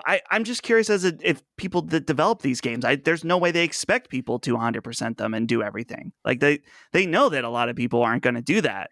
So I don't know. I'm also with Chris where it's like, yeah, I play a lot of these open world games. I don't do everything, but I wish they weren't open world. Like I'd be happier with smaller scale things, or like, I guess I've always found appealing these newer games. Like I'm thinking specifically of Nier Automata, where it's like, it's kind of open world, like it has big sections of levels, but it's not really. It's like hub worlds, almost like the 3D Mario games where it's like, oh, look at this big area. Right. Yeah. I find myself more compelled towards that, but I would argue that there's no right or wrong way to handle the open world game, but that's the nice part, is that you can mainline it if you want, if that's the way you enjoy it. Great. I mean, let's think about this from the perspective of, just because we were talking about, I would play open world, I would play linear games if they made them. Think about the last few months. Dying Light 2, Horizon Forbidden West, Elden Ring, Far Cry 6, Ghostwire Tokyo. Fucking even fucking car games are open world now. You know, like it's getting to a situation where like even if you were like, I'm going to only play linear games, you have Sifu. And that's, like, I guess like Tunic and stuff like that. But like you'd be missing out on a lot of games if you just didn't partake in open world. And this is kind of my point, which is that why the industry is sending mixed signals, right, to game developers, which is a shame. That's what I'm saying. Like if people don't want all of this, or some people don't want it, then we have to have two parallel tracks where we can bring back the non-linear good, like in playing Uncharted and doing the Uncharted stuff with Knockback the last few weeks. It's like, man, it's so nice to just be like, this is the game. This is it. You know? Right. And yeah, no upgrades, no fucking choice trees. No skill trees, no upgrade, nothing, no leveling, no experience, nothing. Plus 2% damage to your kick. But I love that kind of shit. So I'm so glad that they resisted. Uncharted 4, they started getting a little into the weird stuff where they started doing like the dialogue choices, which I hated. I just thought that was so. Even Last of Us 2 had that weird like little open world section that I actually kind of liked because it was so limited. Yeah, I don't know. I like linear games. I would like to see more of them. The final inquiry we have this week comes from Eric Rosado, who says, greetings and salutations alike, gentlemen. First time, long time. Do any of you own or have any affinity towards one day owning an arcade cabinet? Growing up in the 80s, the neighborhoods were once rife with cabinets large and small at seemingly every other establishment, be it small video store, pizza shop, to convenience stores, to full-on arcades in general. And since then, barcades have only been blowing up in practically every major city, thanks to many a middle-ager's delight. What's your favorite arcade memories? And keep on earning that chicken's affection and consent. Thank you, Eric, for writing in. I want to focus less on memories and more on just the thought of having an arcade cabinet. I've talked about this in the past. Like, there are arcade cabinets I want. I've made hard offers on a couple of cabinets in San Francisco that were declined. I said before, I used to go to this place called Underdog that I used to really love. It was like this, it's a burrito place and a taco shop and a bar. And we used to go there all the time. It was in our neighborhood. And they had cocktail cabinets for Arkanoid and Space Invaders. And I went to the guy and I'm like, I'll fucking buy these right now. Like, you have literally people eating burritos and drinking Tecate on them. Like, and he didn't want to take them or whatever. My concern living here in the South is it's just so hot down here. And I don't know that having my arcade cabinet in my garage would be very workable. Like, for instance, King of Kong, which is probably the most famous game about arcade players, like that guy that has his machine in his garage lives in Washington. It's just a much different place there, Washington State. Here, I feel like that thing's going to fry. I don't know if it really matters, but it's just in my garage, and I don't want it in my house really. But the machines that I want, I said it before, Miss Pac-Man, the original Miss Pac-Man machine, that quaint little machine, I've always wanted an original Miss Pac-Man machine. An original Arkanoid machine, I think would be awesome. And there are like some others that would be cool, like the X-Men or the G.I. Joe or the TMNT machines. But really, I kind of just want a few basic machines. I think the most complicated machine I would want is like a Street Fighter 2 Championship Edition machine or something. So that's kind of where my mind is. I just don't think it's practical. But I remember, though, I have very fond memories of the arcades as well, and it would be cool. I was really at the tail end of it. It would be cool to have that live again. Chris, do you want any arcade machines in your life? I don't know, man. Like, I feel like if I were to have one, it would be Miss Pac-Man and maybe Tetris. Maybe. But like, they're just so big, and like, I don't know, like I find them cumbersome. Like, I can imagine, like, I like going to arcades. I like going to specifically barcades, which is like the new, basically how those things are thriving in the first place now. And having that experience of going to a place and kind of doing that. But I don't know, like, I'd have to sacrifice a pretty sizable portion of my space to an arcade machine, and for like one game. I understand the novelty of it, but I've never been necessarily in the crowd of wanting to own one. You know, it's cute, but I'm also of the mind that, because some people would be like, we had them at IGN actually, which was like the arcade machines with like hundreds of games in them. But that I definitely don't want, because I'm like, that's not, what's the point of this at this point? It's just an emulator at an arcade setup. That's definitely what I don't want. What I would want, if anything, was like authentic machines from back in the day. That's what I would. Right, yeah. Right, Which are exactly. huge. And one game per, unless you're getting like a Neo Geo machine, you can get 4 games in there. But Dustin, what about you? What's your feel on the arcade machine situation? I would like to build my own. And the thing about what you were saying about having hundreds of games or whatever is that the reason why I've never attempted to do this is that I would be very particular in that I would not build one with an LCD screen. Like, it has to be our CRT inside, no doubt. And then the thing about emulation is that what's exciting right now, there's a new type of emulation, maybe not new, but it's becoming popular, called FPGA, which is basically, it's emulation where it actually emulates the hardware on the CPU itself. It's not like building a emulation environment via software. It's kind of hard to describe, and I don't even fully understand it, but it creates extremely authentic emulation. And so thought of building a arcade cabinet with a CRT and using FPGA emulation, I'm like, okay, now that sounds very interesting. But the problem is I know how to do all of the technical aspects. Like, I could program the buttons, I could program the computer that goes inside. I don't know how to do the woodworking at all. I'm a total moron when it comes to that stuff. So I would need that's the stuff that I would like to do. I saw these videos of people making like custom PS5s, and they made them look like this like wooden, like, I've seen 70s that video. like wood finish Yeah. thing. And I'm like, I want to do that so badly. Like, I love ideas like that. Boys, that's all we have. By the way, I'm stupid with all of these things. I couldn't do any of it. I am so dumb with so many things that I'm so lucky that You could do woodwork. Woodwork is not super hard. I've done a little bit of it. I built this basement. Oh, look at you. It's very impressive. It's not. It's just, as long as you have people helping you. Well, you I'm know? not gonna. I don't know anyone, and I have no friends. So, all right, guys, that's all we have. Chris, closing comments.